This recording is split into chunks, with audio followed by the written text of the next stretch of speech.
we have the 610. We have all these like Interstates. diff. We have all these highways that goes like the little smaller towns, and but mainly though, like when they're talking about through Galveston, and the reason why they say through Galveston is because we have like the Port of Houston ship channel and all that. So a lot of that stuff can be done by boat because nobody would think nothing of it. And plus we have like the canal so big down there that people get on. You could buy like a little small tin boat, like you're about to go, like you use it for fishing, or other people use canoes, and they'll go down the little bayous that we have, little canals, and all that shit. That's how it's like when it showed on that map how it's going from Houston to here to here to here Yeah. because we have the ship channel, we have the Port of Houston. Okay. Interesting. Houston's Tony. a big hub. It's the fourth largest city in the country, I believe. Absolutely. They right Yeah, they right. right behind us. Right behind Yep. Yeah, Chicago. and they you can do a lot of shit out of Houston. I've heard Houston's been rough. I've heard they can make things move down there. You all know about what's my man name? Jay Prince down there. They say he a Yeah. big thing down there. So I mean, he that's controlled the enough. record industry. He basically He made control more than the record Yeah. industry. Trust me. Yeah. And honestly, He what you do. were saying I about was going to say, yeah, he Yeah. controlled. He a Jay heavyweight. Prince. Jay Prince is probably, and he's out now. He's totally legit, but he's probably the face of the black underworld.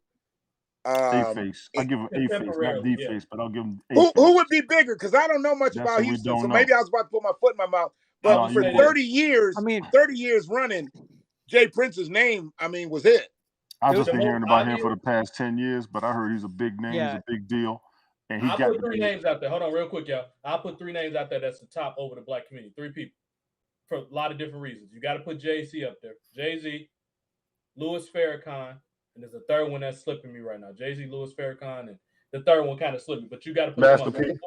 Master P. That's what I was thinking. There you go. Master P would be the third person. Yep. But Jay I'll put Prince Master is P up above a lot of cats because of how he's still controlling the money he makes while people still Jay making money Prince, off of you other got a people. little more. The underworld's a little more dangerous. You got control over the underworld, you dangerous. Let's just put it like that. Well, Yeah, He can here's do the his thing thing now. down there too. Because P Yeah, is still TJ, controlling like everybody.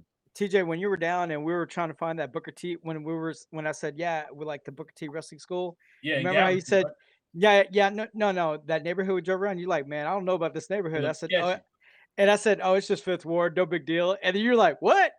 You got scared. He was nervous. It's like, yeah, it's just Hey, Fifth I was Ward. Don't worry about it. My piece out. I wasn't scared. I just don't go in people's shit I don't know about. You know what I mean? But that's my Chicago in me. In Chicago, Yeah. you don't go to neighborhoods unless you know people. That's just the way it is. Yeah, I can go where I want 'cause I'm not on bullshit. But that's what. you gotta But be that's what I thinking- told you though. I said there's Hyde Clark, South Park, 3rd and 5th Ward, and I was like, we were in 5th Ward. I thought Wards was some New Orleans shit. Y'all got that in Houston too?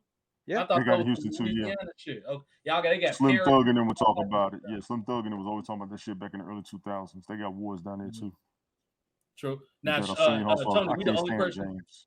You ain't talking about your hood. Now, you kind of where it's quiet at. Let's go back to your Queens days. Did you see a lot of different, all this gun stuff and like, was it anybody down there? Was that stuff real serious out there? And and because I ain't know Queens- Chicago gangs started coming out there in like the 90s. Because the Woos, which is what he just got killed. What's his name? Pop Smoke. He was a GD. I didn't even know that until he died. Now, let me Yeah. tell you about New York in the old days. I was a child. I ain't gonna lie, but you couldn't tell me they had gangs because of how they had the Guardian Angels came up trying to protect the neighborhood when I was a child. But everybody's gangs was your neighborhood or your block. The shit with the colors taking over New York surprised the hell out of me because I knew how many block gangs there were. I knew how many separate cliques there were. You watch old movies like The Warriors. Yep. Watch Deuces Wild. Those are real Yeah. gangs to me. Because these are motherfuckers that grew up around each other, not just motherfuckers over money. Everybody was against drugs and people messing with kids and all that. What's going on right now has got the whole gang culture misrepresented, in my opinion, and That's it's out because of all these control. renegades. All these Well, they you look got like the gangsters. renegades trying to come up. You got everybody trying to, be in charge. I got you with all that. But even with the Bloods and the Crips, the original rule was against police brutality. And as far as the Yeah. gangs jumping in New York, with you in Chicago, I've heard of the GDs and the Vice Lords. I ain't know much about them, but I heard they came up out of there because it's my understanding they run in Mississippi like a motherfucker too. They spread it out. Yeah, a lot of them. They got Yeah. Mississippi. They got Even- Mississippi even hard. down- You don't even even mess with down them in here. Mississippi. Yeah. Even down here, like growing up, I mean, other than the Crips and the Bloods, like we also had like a Latino gang called like the Southside Kings, and they wore the white bandana. And We got Kings here in Chicago too. They Latinos yeah, too. yeah, it's Latin called like Kings, Southside. yeah. Yeah, we have like the Southside Kings, and then we also have like MOB. You know, it's like I guess that's everywhere. It's like money over bitches or something like that. Yeah, MOB And is then old. M- Shannon MOB, probably then said that when he and was then young. and then we have like another Hispanic gang that Say pretty it much has today. like that has like the Astros logo, and they're known as Houston. never heard of them. Hey, Yeah, now Shannon, why you trying to flex like your but wife ain't like gonna come in the background with that skillet, hit you right over your shit talking like that? Hell, you talking about? His wife why you burning up my pillowcase? She go, nah, not for that. He talking about he still say MOB at his age. His wife gonna come clean his ass with that skillet. Hey, You see what Tony wife got him doing? She made him shave all the shit off his face. She got him stressing out on that. He stayed his Me and my motherfucking chin. me and my wife been going through a divorce for almost a year now. I've been living by myself. That's why I'm up here so goddamn much. But hey, Why Tony, you you let miss her doing let you this cut though? your face, do your shit, shave the shit off your This face, was boy? me. This was me Oh. before her. I put the beard on for her. So this is back to the old me. Oh shit! You going through a midlife crisis or some shit? What's Nah, going on over there, Tony? this the double M side of me. This the main motherfucker. Remember that. Nah, just a minute. It's a midlife crisis because you like being asked like, sir, can I see your ID? Right. Right. I Because he still don't get look his that age. too. I thought Tony was about 30, like in his late 30, about 39. Nah, I'm 48, man. All you gotta do is Never get some thought he was sleep no and eat right. goddamn That's all I 48. do. You know what I'm saying? Now, Shannon, let's bring you back in. Nah, Shannon. you put that little night mask like chicks do that before they go to bed. Man, Oh take your shit! cucumber wearing ass the hell on somewhere. Hey, you forgot pineapple too. There you go. Hey, I'm gonna stop over here with this fruity ass shit y'all talking about right now. We don't do none of that rainbow color shit over here. We don't do that. That's why you better get blocked I'm again. not Keep it playing up. And then after that, we take the banana peel and we rub it called the essence of banana. Oh, Nah, that's what he hell doing no. his spare time, y'all. With Right, that weird right, ass right. golden delicious bullshit he be talking about. Exactly. See, look at that. Hey Shannon. yo, Just like a rotisserie chicken, just nice and beautiful. Look at that. You motherfucker. Yeah. Like a rotisserie chicken. You said chicken because you don't here with black people. You trying to be racist? What the hell wrong with you, boy? Mm. If you saw rotisserie chicken, you see how it goes like nice golden brown, nice well cooked side, and it's got the nice tender side, like a rotisserie chicken. I'm just talking shit, Brian. Damn, son. Shannon, now I'm with let's you, switch James. topics for everybody. Let's get into the vaccination.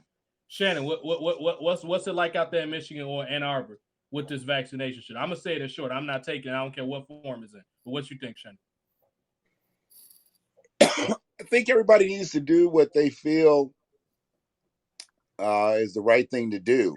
I'm not going to tell someone to go get it, but I think that where we're going right now, if you don't get it, they're going to limit your movements and they're going to be able to govern how you do things. I'm past all the conspiracy theories and shit. You know, I'm past all that. I mean, I felt like, okay, if they were trying to knock out a faction of people, they know how to systemically kill us if they really want to kill us. I mean, Facts. they can't kill us. They're not just going to run up and start shooting us, and they're not going to do the dogs and the water hoses. We're past all those times. If they're going to systemically kill Black Americans now, they're going to freeze us out. They're going to limit our resources. We'll have bigger food deserts. We're already in the midst of food deserts, and people don't even know it. Yep. But we'll have bigger food deserts. You know, the next way they're going to try to kill us is going to be chemical. They've never tried to chemically kill a faction of Black people, our collective. So the next way is corn syrup. I don't know I'm about sorry. that, bro. I don't know He about that. said fried Go ahead. fructose corn syrup. That's what he said, Shannon. Right. High fructose corn syrup. Yeah, that's been out in yellow number 5. Yeah. I mean, here's the thing. Health-wise shit, of course, all that shit goes into the foods that are the cheapest. I mean, all that fructose, sucrose, glucose, all that shit, that's going to be in all the foods that you're going to find that Black people are going to love. What did you say? Just like the orange chicken. Orange chicken, I mean, smothered in that sweet, sugary goo. Sweet and sour chicken, all that shit, General's chicken, all that shit is just sugar. Black folks love it. Yep, and they ain't Black kill me folks, yet. I'll be all over sugar. I eat candy all day, all damn day. Take your ass to the here's the bathroom. thing. And here's the thing. Syrup sandwiches. Yeah, I don't do syrup sandwiches. I'll be killing candy. Y'all don't even know. Y'all Hold know on, let I Shannon do. wrap that up, y'all. And here's the You took thing. your There's hair nothing off wrong. that There's nothing wrong with consuming certain things, but the stuff is highly addictive. That's the problem. And most of us don't know how to govern it. I'm a food addict. I mean, I was over 500 pounds. 500 So- pounds? Yeah. Really, Shannon? Goddamn, Big Pun. Yeah. Wow. You ain't never heard me talk about my weight? No, we just hear you talk about your diabetes. And see, What? and that's I the ain't never thing. heard him I don't talk have about that. I don't have none of that shit. Right. I don't have diabetes. I don't have high blood pressure. I don't have none of that shit. All my shit works still well. There you go. I can see out of my eyes. I'm good. There you go. What up, But True? I got to that point, and when I was weighed, it was 503. But I know I had to probably be somewhere about 508, 510, because I had called myself trying to lose weight before my weigh-in, which What's was up? like 7 to 10 days before or after, and I was 503 that day. Damn. And I had to lose to come back to the next session, which was 3 months later. I had to lose 20 pounds. I lost 21. I barely made it. That's what's But up. after I weighed in, I went back in to the area where we had our meeting, and I ate 2 sausage McMuffin with egg, 2 breakfast burritos, a large orange juice, and a large frap. Boy, your bathroom was fucked up. So, what'd you say, my what? Your bathroom was fucked up. Oh, no, I was at Henry Ford Medical Center. I took care of that before I left there. Oh, hey, I bet Jose and those cleaning the motherfucking bathroom want to whip your ass when you Man came as back fuck. too. Looking like Fast and Furious when they was in Brazil and shit. Get the fuck out of here. I you know what? I mean, I'm pretty sure I destroyed that place twice. Right. Because that day we did a workout. And I know I had to use the bathroom before we did the workout. And I think I used the bathroom. I believe that was the day I did it twice there. But because that type of food, at that point, I had got so bad before surgery, that type of food, I ate that shit 8 o'clock, 8:30 in the morning. I was looking for more by 10:30, 11 o'clock. Yeah. So by lunchtime, it was a wrap. Yeah, I eat ate a lot my damn self, and people should be I surprised. ate, yeah, don't but your gain any weight. metabolism never slowed down from a young man. My metabolism slowed down because I started doing everything that I didn't do when I was young. I never sat still when I was young. Right. And when I started taking jobs where my jobs were desk jobs, and I mean, I was never really a grunt unless I was just hustling for myself in my own business. Most of my jobs have been sitting in a chair. Right. So you I doing a whole became lot of movement. accustomed. I became accustomed to that shit, and I mean, you have that type of situation. You've never stopped moving. I mean, did I read right? You work on planes and shit, right? Yeah, I'm always moving straight up. You don't do that shit from a chair. No. You constantly moving. And Yeah. I know that when my body started slowing down, really once I got out of like hospitality and food service, I started slowing down. I was sitting in a chair, man, 7-8 hours a day. And that shit, yeah. Shannon got a great interview on that we did a couple days ago. Go check that out, y'all. Where he was talking about all his hospitality, talking about the marijuana business. It was a good interview. We had a good time. Him and his buddy Gary was on there. Brandon was up there too. Yeah, go ahead. But Shannon. on the real about the vaccine, I think people need to if this is what you want to do, if you want to do your research on it. I learned a lot about this mRNA stuff. And, these conversations are not medical information, so they're not meant to teach. Just people having a discussion. You got to say that shit. Big Brother's listening and shit. Right. And they wait for us to say the Rona or whatever so they can, whatever. I'm a true believer in that shit. Hey, So- one thing I want to add before you continue, Shannon. Not only do Tony work on planes, he be working on white women too, but that's a whole nother conversation. You know what? You the third motherfucker trying to accuse me of some bullshit. Fuck all y'all. You started working on that white woman yesterday. That's why she wasn't getting crazy with him on that motherfucker. I didn't work on her. I was just talking with her. No, you just talking all right. He was easing her up. That's why she didn't Nah, want to show that camera because you know who she is. That's why she didn't want to nah, I get on don't that know. I motherfucking don't camera. know. I don't know. You better start dealing with motherfuckers up here. You gonna learn. No, I'm sorry. Go ahead, Shannon. I just set up So, there. so I mean, I just I know everybody's twisted about it, Right. but I don't get into the science of the shit and all this new variant shit and potential for the more to come. All I'm saying is we were made to believe one thing. Think about this. Think about this. And it's off. It's on the vaccine shit, but it's just off topic real quick. Come Sure. with it. For a year, they made us believe that Derek Chauvin sat on George Floyd's neck for 8 minutes and 46 seconds. Mhm. When in fact, it was really 9 minutes and 29 seconds. I was about to say that, right. The world believed we didn't count. We were this fucking dumb. Nobody counted the seconds. Mhm. 8 minutes and 46 seconds is what we were told to believe that he did this. But it was damn near 10 minutes. How From did the that initial- get suppressed? I'm sorry, Tone. From the initial start, I'm with you. Yeah. How long How he was did down, that get push the camera. suppressed and get those numbers turned around?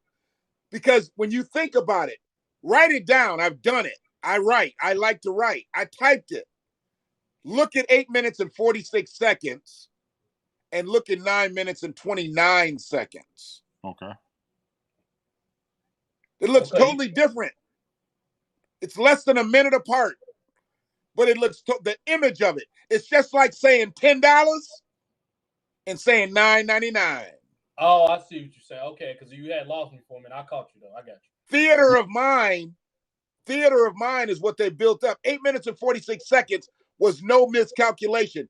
You got a medical examiner, you got an investigator. Somebody had to start. Okay, that's when he got on his neck.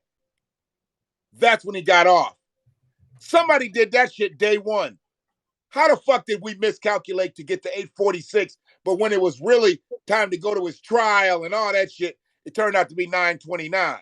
You got to break that down to me some more. You lost me. I ain't Right. going Keep front. going with that. Keep going. Keep breaking that down, Shannon. Break it down to me. You lost me for real. Teach me some shit on this one. Society eats this type of stuff up. 8 minutes and 46 seconds was a tragedy. It was a tragedy. But think about it. When you found out, just when you found out it wasn't 8:46, that it was 9:29, you had a reaction, didn't you? You had a No. reaction. I'm going to be honest with you. I didn't, because I just thought about it, but it didn't do nothing. I'm trying to see your point, and I say it like that on purpose because Okay. that's about a 30-second difference. I do understand that. I'm just trying to see what I'm missing. Okay. And it's actually 43, but that's okay. Right. So you've got 29,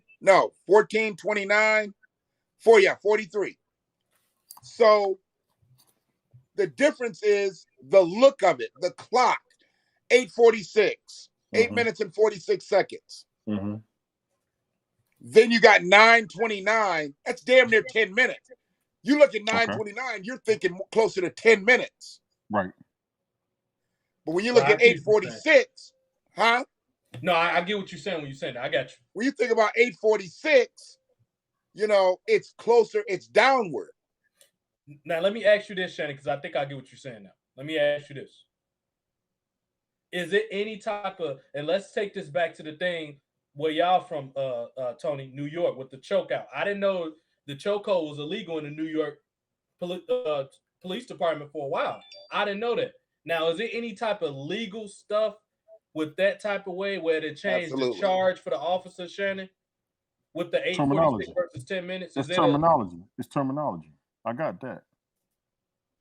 Say it one more time, TJ. Is there any legal ramifications that can come out with the time difference? Will he get charged any worse based off that? That I don't know. But here's the thing. What did they fight about? Was his intent to hurt George Floyd? Right. You would have to say yes if you're speaking logically. Was his intent to hurt George? You're putting your knee on his windpipe. And as was he 19 years? as a 19-year veteran, you also know that if you handcuff somebody behind their back and put their chest on the ground, you're now inhibiting their breathing because their chest plate can't expand. That's what I was talking about last night. Exactly. Right. True about when your chest plate can't expand and somebody puts their knee on your neck, you're suffocating. You're suffocating. I don't give a fuck who you are. I could sit my granddaughter on anybody's neck here tonight. She's 20 pounds, 25. If I've got your arms locked behind your neck, I can literally sit her on your neck. You're dying tonight. Yes. Yeah, because your head is not heavy. It's somebody else's whole body. Your head is not nearly as heavy as somebody's whole lower half of their body. It'll break your neck. You know what I mean? It's not even about that. It's not even about that, TJ. Your arms are behind your back and your chest is on. Here's the thing. And I've done this with all types of motherfuckers.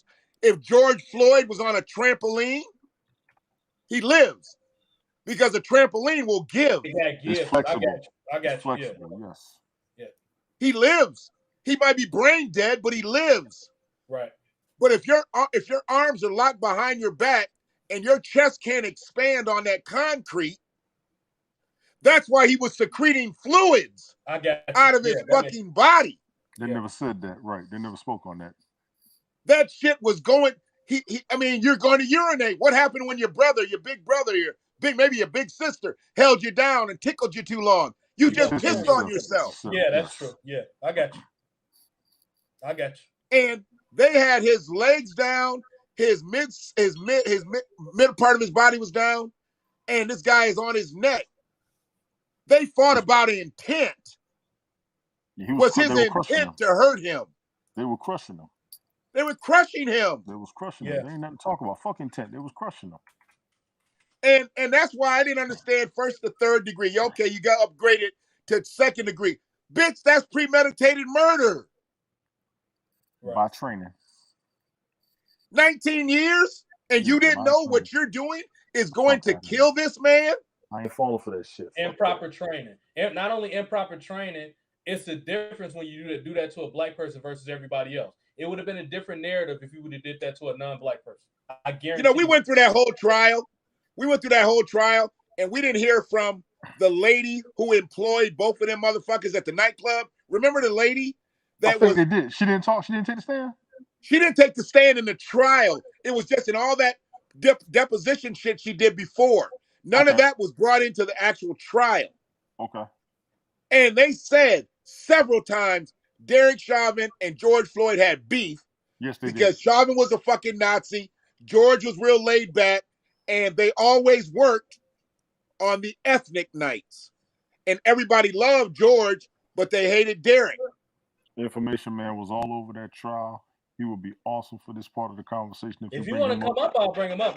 Information man, get your ass on Haps and get the hell on up here. I know you was He was in here a minute ago. I know he was. He was here on two damn broadcasts. I mean, two damn platforms. True, what's good, real bro? quick, y'all. Let's bring True up in Virginia Beach. Stand up. We got the orange shuttle. What's up, True? Long time no here. What's going on? What up? So you guys are talking about chokeholds, and the chokeholds has been illegal in New York City since Len Bias was choked out, who was the first guy to die. There's a picture of him on the because back before cell phones, someone actually took a picture of him being choked out in I want to say 1986. Somewhere around there. Len Bias died on coke, right? You talking about the basketball? No. Len. Well, I don't know what he was up to before he got choked out. That's like saying, what's the guy who died on his anniversary? Not on his wedding night.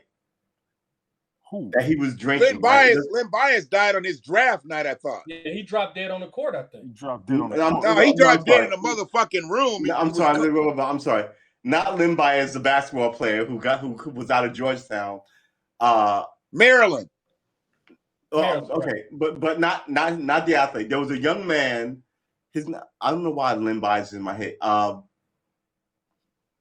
I forgot his name. He was a Spanish guy. That's why I thought it was Baez. It was something. I'm pretty sure it was Baez, but he was a Spanish guy. He wasn't a basketball player.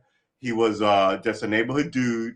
And there's a picture of him being choked out and he died. Right, he's a Spanish guy, and so since in about 82, it's been illegal for chokeholds in New York City, and cats are still getting choked out because the simplest way to bring your opponent down is cut off his oxygen. Yeah. Or kick him in his but nuts. They're illegal. Here's the problem. They're legal in the New York City Police Department. Their procedures and protocols. It's not illegal. Sean Bell. Right, thank you. Sean Bell died on his wedding night. That's like saying he was drinking, so but it doesn't really come into play with what happened. But yeah, not Lynn Bias. I see somebody in the chat. Rochelle put that biggest Rochelle. So no, this is I want to say Lynn, but it was a Spanish name. His last name was Baez. Okay. So anyway, so when that happens, if it's not illegal in the city statute, it's kind of like casual Fridays, right? So your office may have a casual Fridays where you can wear shorts, but someone else's office doesn't have one, right? The city proper protocol for your casual Fridays, get your ass in uniform. Period.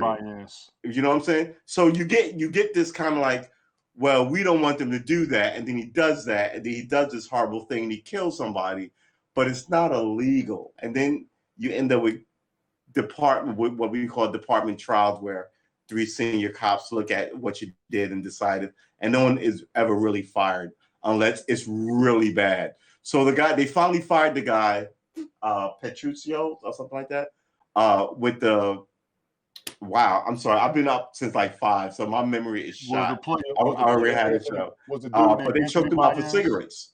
Anthony Baez? Oh, you talking about Eric Gardner? Thank you, Anthony. It was Anthony Baez. Anthony Baez. Yeah. Right. I'm sorry. Thank you for that. I was just thinking. It was rattling around in my head forever. Thank you for that. So Anthony Baez did the picture of him in black and white before there was color. In the gutter with this cops just choking him out.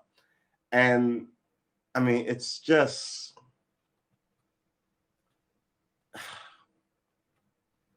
I don't even know how to describe it.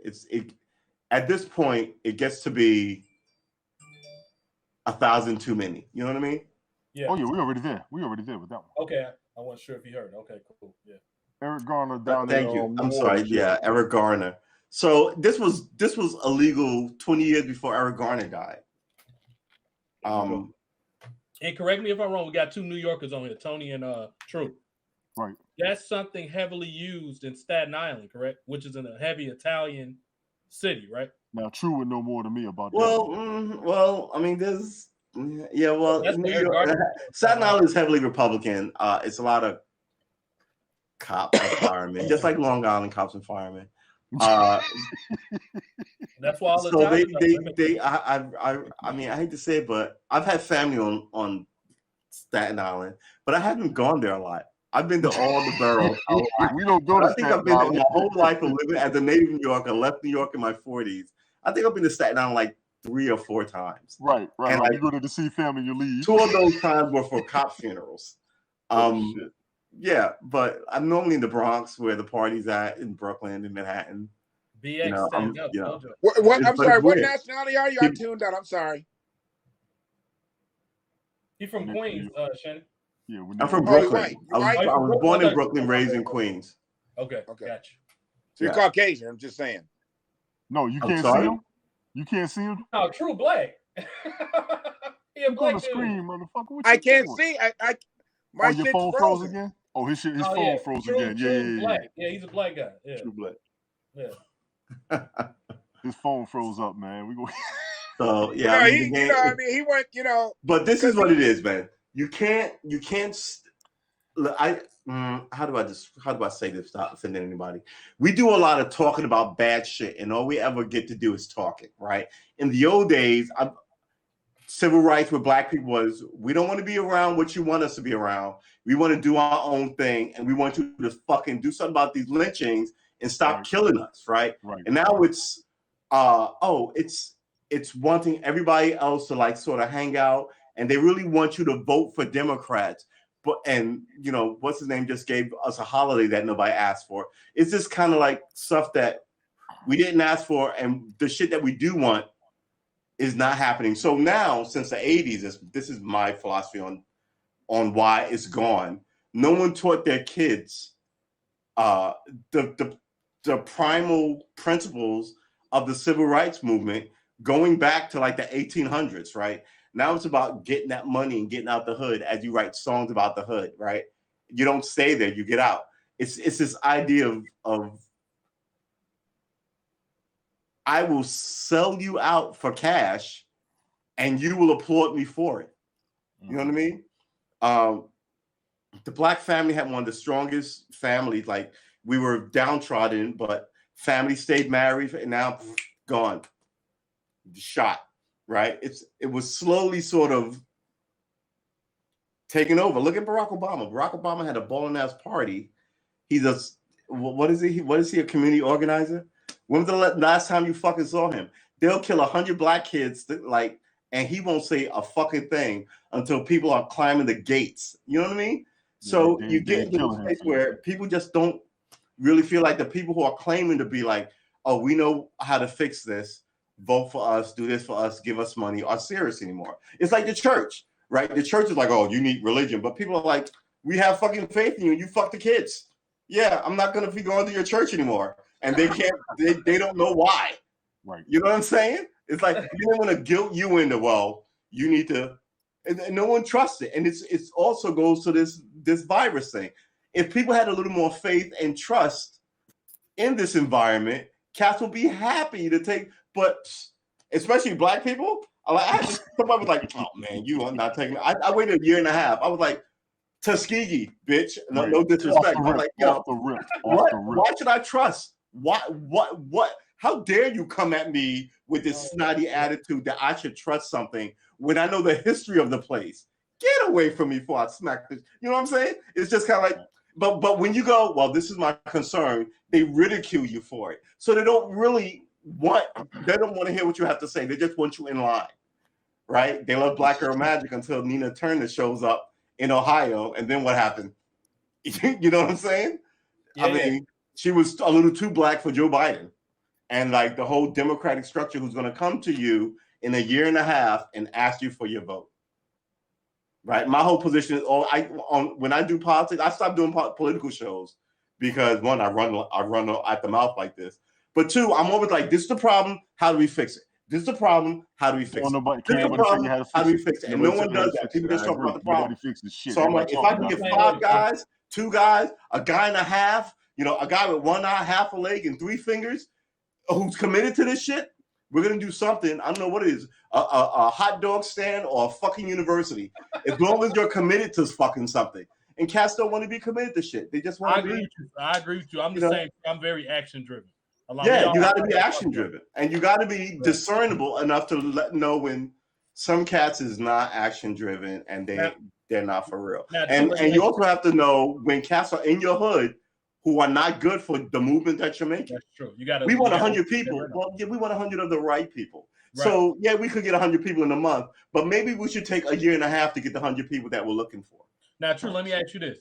Yeah, I want to get schools long term because everything goes back to education. I'm definitely gonna put a couple of them up in Detroit or Michigan in June. But I'm gonna need you to let me know what it's looking like out there in Virginia Beach, man. I gotta might have to put a school out there, man. What's going on? Absolutely. My whole thing is there should be like schools in the classical black environments of this nation, right? And that's the South, right? And the new environments of this nation, which is like after the Great Migration, when cats went to Chicago and up to New York and went out west to California. And now people are sort of returning back to the South. Man, could you imagine if you could fucking consult 60 million fucking black people in this country? There's more black people in America than there are British people in the world. So, oh wow. You know what I'm saying? You got to know the numbers of what you're dealing with. And it's cats have been told, fuck these cats, I'm the man. And this is how you get no cooperation because everybody's the man. So if everybody's a man, no one has to listen to anybody, right? And by the time you get to be chosen as quote unquote the leader, like Dr. King, you have to jump in far too many fences, right? And then once you do that, you're like, why should I come back? Right. Barack Obama sitting in a giant house in Maine, in Kenny Buckpoint, right by the ocean. You know, all the faith everybody had in him, and now he's gone. Hey, was that shit true? Did 74 people really contract that shit at his party? I have no idea. Probably shit. But it wouldn't surprise me. Hell no. Now, Let me jump in on this. Not to cut you off, Brother Shannon. What you said about the vaccines, y'all know I cover vaccines like it's nothing. I talk about this shit all fucking day and I don't be caring because I'm looking into it. I'm deep with it. That's one of my main platforms when I'm here on Hats once I started earlier this year. It's up to you. Get your health right, plain and simple. Number two, what you said about the school. Right. What you said about the schools in Virginia Beach, TJ, let me stop you there. Only because I went to high school in Virginia Beach. I went to elementary, junior high, and high school in Virginia Beach. Not too far from where True's at. I graduated high school. True, you know where Green Run High School is, right? Yeah. Yeah, that's where I graduated from. Really? I will tell you, yes, there is no problem with the school system in Virginia Beach. And they got might have to check their accreditation. Take your time.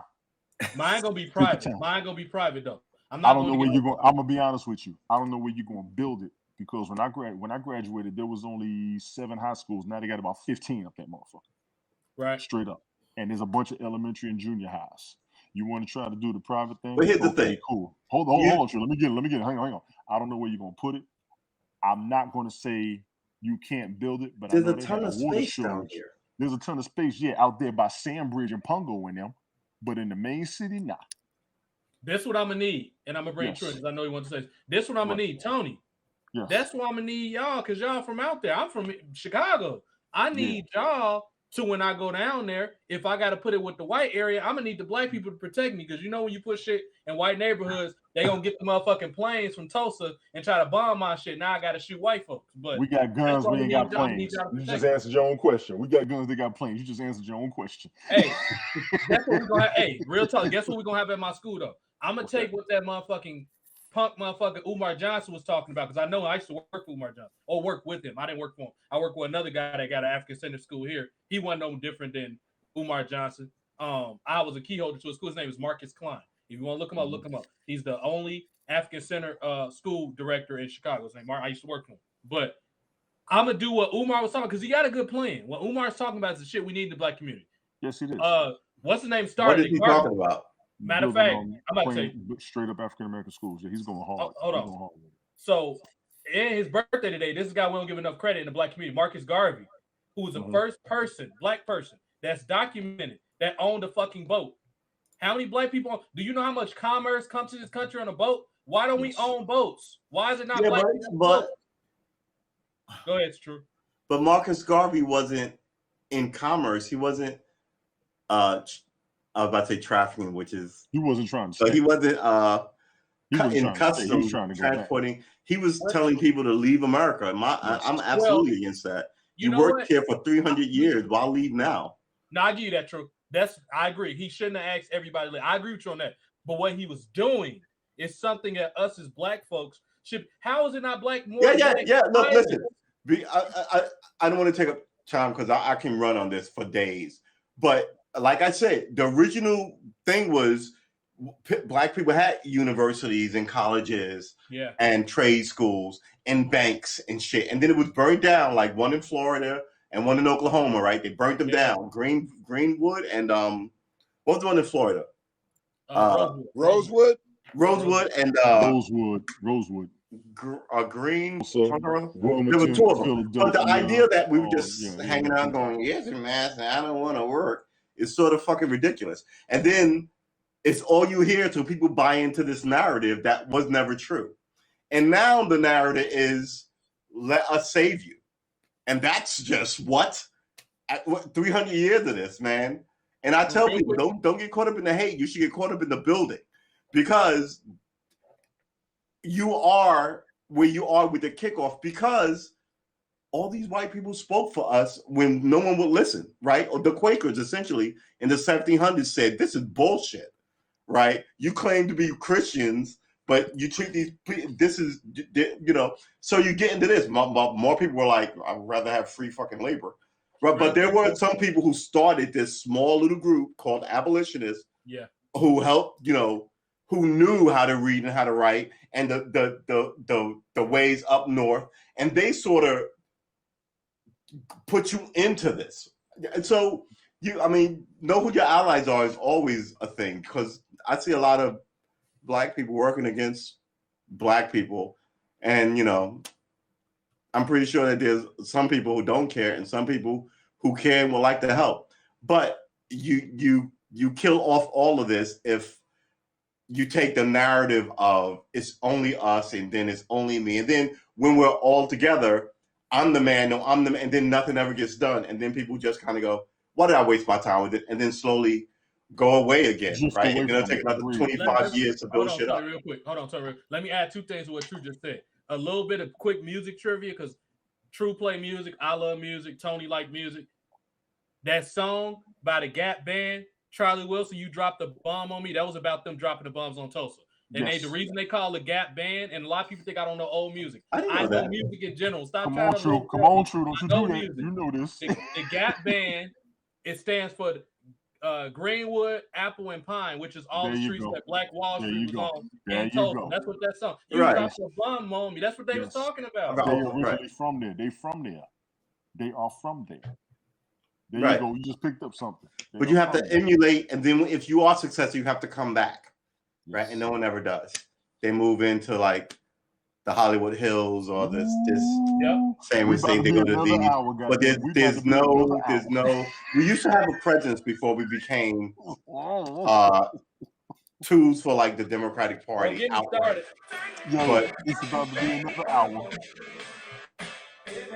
It's about to be another hour. I see who coming up. I just add that part. Not to cut you. I agree, True. I absolutely agree. Shannon, hold on real quick, guys. Let's bring Shannon. Shannon been quiet for a while. Shannon, what's your take on all this Black people become, because you're a businessman. What's your take on Black people becoming more commerce and business? Like, that's the only way out of this, man. We could everyone does it. Yes, everyone has done it. There's a roadmap for this. I tell people this shit is not hard. There's a roadmap for this. You can follow exactly what the Jews did when they showed up here in the 1910s, right? They pooled their money as neighborhoods. They all live together. Now they run hospitals and businesses and all this media shit, right? Not just the stuff that they made for themselves, like Warner Brothers, who gave people bad names and shit, but like there's hospitals for everybody, right? Here we go. But right, real quick, hold on. Who you gonna get to raise your pennies together before somebody's the man, and before you know it, you gotta. But then you'll end up doing what? Being dragged into these courts where they don't like you in the first place and are happy to destroy whatever you're trying to build. Right. Hold on, real quick. Hold it down, True. These are the games. Real quick, we got information. Speaking of information, we got information man up in here. Then, real quick, hold it down for 1 second for me. Information. We're gonna bring you in, Shannon. We're gonna bring Shannon because he's been quiet and it look like he's about to go to sleep. You be eating all them damn ham. No, I mean, there's so much shit. There's so much shit that y'all talking about. I don't want to just, I don't want to like hodgepodge it. So you good? I just want to make sure we was information man. Information man. I love it. I mean, definitely let information man. I look. All I gotta do myself because I want to hear information man. All I got to do is sit up, and my whole energy changes. I was just trying to be laid back because we had multiple people on there. B got disconnected. I knew information man was coming. So, look, man, y'all already know where I've been running since 19. I was fucking around with the ADOS thing, and I got real deep with the reparation shit, and I learned a lot. Mm-hmm. But what I also learned was we are so far behind politically. And what you're speaking of, I'm not just talking about Democrats and Republicans, because the commerce is political. Yeah. And so I don't want to get off him because, like I said, if I sit up, I'll turn this whole fucking stream over. Okay, real quick. Hold that thought. I want information man to get in.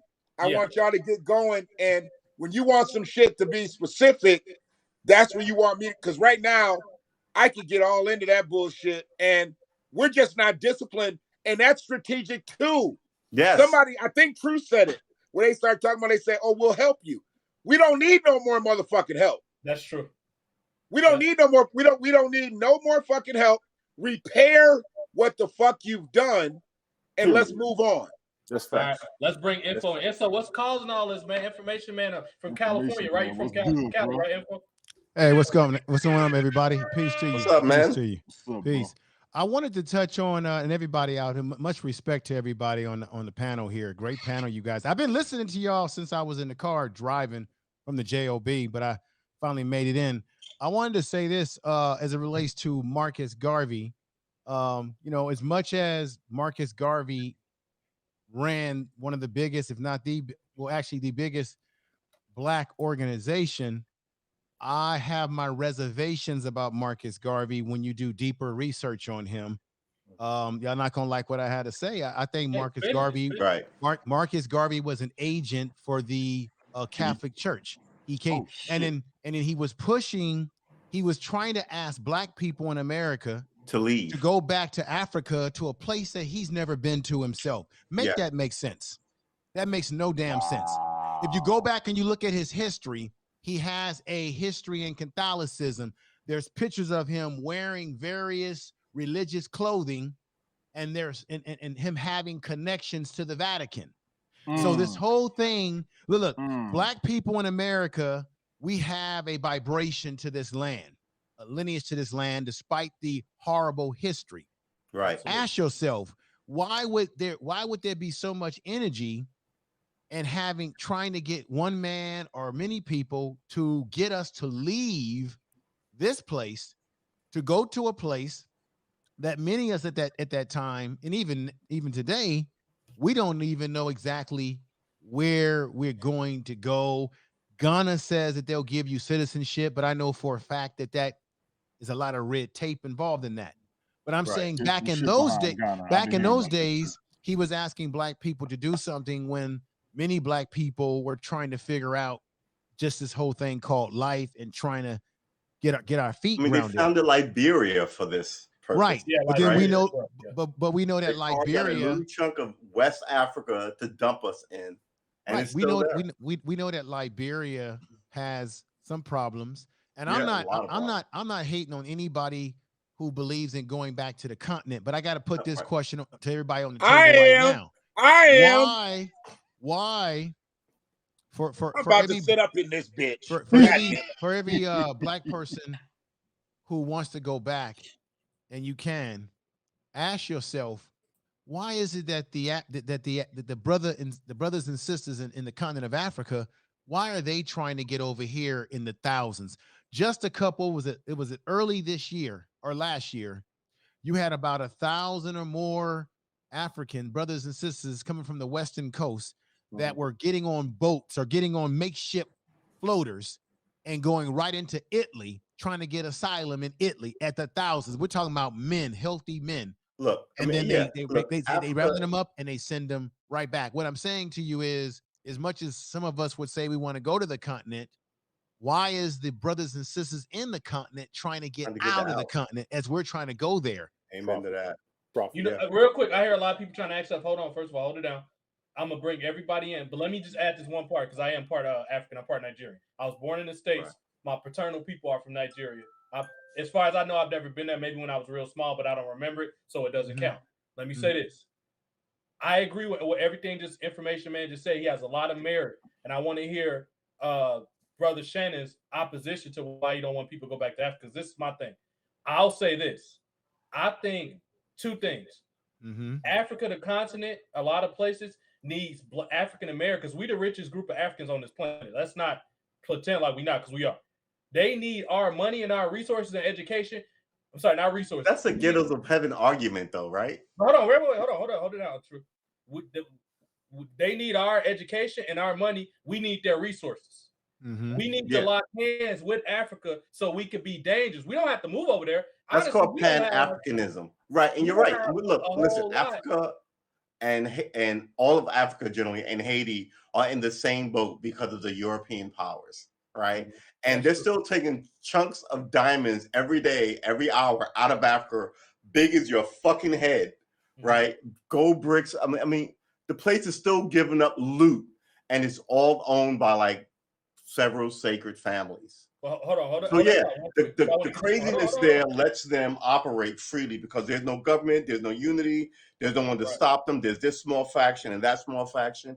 Oh look, we're gonna let ISIS run rampant in Africa because if we find a gold mine or something greater, we've got AC-130s and fucking the best militaries in the world, and they've got sandals. But hold on, but that might be holding up anymore. I mean, that whole Afghanistan thing was a lot of that can be combated with organization, and this is what I mean. Let's say they don't have organization. Let's say something basic. Hold on, y'all. I know everybody wants to talk. Hold on. Let me just get this up. Sorry. Some real basic as police brutality. The reason it's so rampant on black people because of what? We don't have an ally. And I always use this analogy all the time. The reason Fidel Castro was so invincible against the United States is because he had a country called Russia looking over his shoulder. That was his ally. That's why he beat the United States in Bay of Pigs. The problem with black people is, and the reason we can get our ass put by cops 9 out of 10 times with impunity is for the simple fact we don't have no allies. You know why they don't beat Chinese and Jewish kids? Pull them out the car. And Dr. Claude Anderson taught me this. One of the greatest thinkers ever. He taught me this. The reason they don't beat Chinese and Jewish kids, guess what? Because they will cut the trade off with their home country if the United States start beating their kid. They don't want to mess with China. China they over the United States. They got a bigger GDP than us. The reason we got problems with everybody because we don't got no allies. We need to lock hands with Africa and say, we need y'all brain power and y'all resources. We gonna send the money. This is what we need y'all to do. Here's the thing about that. Let me say something though. This is the problem with what you're saying though, is that the difference is that the Chinese or China, we're talking about a country, a nation that's backed up with a military, a economic base, sure, that they can hold America accountable. Jewish people can hold you accountable because they control a lot of economics in this country. In the media. Black people in America, we don't have control of resources like that. And this is the thing. Those other groups that you just named, they ain't got no goddamn allies because they got a country that backs their move and they got a military, they got a structure. Now, I got to be honest with you. I believe that we should unite with brothers and sisters in the continent and build consolidarity with them and economic cooperation with them. But the problem is that it's a mindset that has to be changed because as you can say that we're catching hell in America, all due respect to your lineage, my brother, but Africans are getting their ass kicked by imperialism, colonialism, which is still in that continent. And then you got the Chinese and this due respect to you. The problem is that you have crooked puppet African leaders who have cut bad deals with the Chinese. I had a video I showed, and you got Chinese over there trying to disrespect the African man. And in Africa, I got video footage of this. African brothers have to fight the Chinese when they're on the job because these Chinese are treating them poorly. So what's happening is, in order for us to have this unity that you speak of, the African in the continent of Africa has to be on the same page in a passionate manner with Pan-Africanism for Pan-Africanism to work as much as we are passionate about it. And, and I'll leave with this last, and I'll stop with this last thought right here for other people to speak. I understand that. Until they recognize that they've got enemies in their land that they're giving the land to, like the Chinese, how could they be a good ally for black people in America when they have not solved the problem of the enemy in their continent? I agree. True. 5 seconds, and I'm gonna let you go, True, because I know you really want to say something. 5 seconds. I agree with everything he just said. However, this is the thing.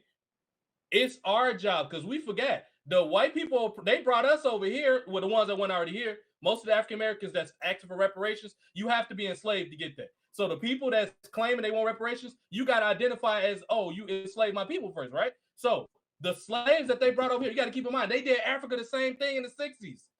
They don't know no more about African culture or African American culture than we do. That's why when they come here, and I've had them directly tell me this, they was like, why is there so many poor black people on the train begging? I said, you don't understand what white people did to us, because they teach y'all that all the black people in this country is like LeBron James and Kevin Hart. They got that type of money. You don't know the real struggle. I found out a long time ago, they don't know shit, Because But we don't that's teach them. It's our job to teach them that, not white people. White people are Yeah. competition. It's African Americans' job to teach Africans about African Americans, just like they got to teach us about them. We don't know because we doing what? We got the same enemy. They enslaved us and y'all. Why we fighting each other? It's the same kind. The British fucked Well, both we're of not us fighting up. each other though. Well, Yes, we are. here it Yes, is. we I think are. it's a different outlook, right? Go ahead, True. You live in a country where even the poorest person making a minimum wage, people in Africa look at like, wow, right? And remember, not everybody gets out of Africa. Usually, generally, at least back in the 70s and 80s, if you got out, you at least had a college education. It was super hard to get here and be African and get here to be Haitian up until like the 70s. That's true. And then you take a group, I'm connected to slavery in America, right? And then you take that group and you take group who don't have that history. Why would they not sell you out for the cushy corner office or the bad acting role? They've got no ties to how this looks like Sambo anything. You know what I'm saying? So it's like white people. They're not just one group. Like, so you've got, if you know European history, the English battled the French for fucking ever, and the French battled the Spanish for Spain forever, right? So then they all come here and they're just white, you know. But the one thing they have in common, True, is all of them get on the same page when it comes to suppressing black people. Well, that's because there's money involved in slavery and racism, right? Even there's money involved in slavery and racism. So again, that's the same question I just asked with the Africans. Why wouldn't you? Because there's money involved in this kind of behavior. That's shit, we lost True right when he's making good points. TJ, bring yourself up, number one. Number two, OG Classic Jones. I saw you say earlier you want to get on Haps. Man, I need you to hurry the hell up. Straight up, because I see what you're putting over there, and I want to see what you're going to say as well. Information, man, big up for seeing you, man. Good seeing you for real. I know the heat you was going to bring. I'm done. Go ahead. Are you ready to come down, Tony, or something? No, I'm good. I just wanted to get that in before real quick, hold on, going. info. Shannon, Well, Shannon been waiting to say something for a while. Shannon, come in and no, man, you good? But see, like I said, I want to hear. Information Man was actually about to come in. Okay, and I don't know if that was off. Yeah, long but go ahead, info. Yeah, I don't. Yeah, I just connected my. Let me mute that. So I just connected the broadcast to my YouTube channel, so there may be more people coming in. There might be a flood of people coming in pretty soon. What I wanted to say is that, brother, respect. I understand what you're saying. What I agree with Truth is that black people in the diaspora of the world, we all have different experiences. Right now, the Jamaicans are in a move to sue the British for what the British did to them. Therefore, as a black man in America, I'm not going to tell people of the Jamaican ancestry what to do about their reparations and tell them they shouldn't be worrying about no money or shouldn't be worrying about this and that.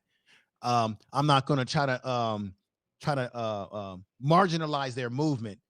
Therefore, in America, as a black man in America born here, I don't want other groups in the diaspora telling me about my reparations claim for what happened to us here. I think that we can work together, but we have to recognize each other's cultures. And I think that you're right. In the continent of Africa, oftentimes they're not taught about our history.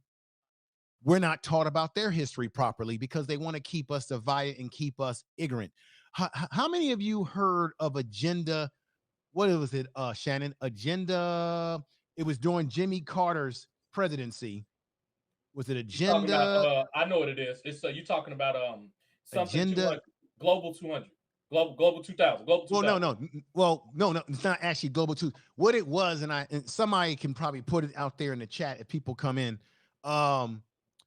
It was a plan to keep the Black Americans away from brothers and sisters in the continent, to keep us ignorant, keep us away, because back in the 70s, they were trying to it's called Agenda 20. It's called Agenda 47 or Agenda. Damn it! And I did a YouTube channel about this a long time You ago. sure But you're not basically, talking about Henry Kissinger info, man? The one thing. no, Henry that's Kissinger did? 1972. How to create famines and all that Right, kind of right, right. stuff. Okay, yeah. No, I got this was a plan laid out by the Jimmy Carter administration. The goal was to keep black people in America away from Africans in the continent from unifying and working together. But what I'm basically saying is they've always have tried to stop us from working together. And I totally agree with that. We got to figure out a way to work together, but we can't undermine each other's movements. As I said before, some people may not like what I'm saying. Black people in America, we have always been fighting against this enemy. We don't have a history of laying down to our enemy. We got a few sellouts, buck dancers and such like that, but we've always been fighting. What bothers me, and I know it's not going to be popular, is when you have black people who come from other parts of the diaspora of the world, and then they come over here and they sort of coon a little bit and put white folks on a pedestal. Was And it then Agenda 21? And then, yeah, Agenda 20, no, not Agenda 21. And then they will sometimes shit on us and call us the gatas and all this other shit. And I'm saying to myself, well, wait a minute. When you came over here in the 70s, black people were struggling at a time when you weren't even here to kind of make some of these streets safe for your ass.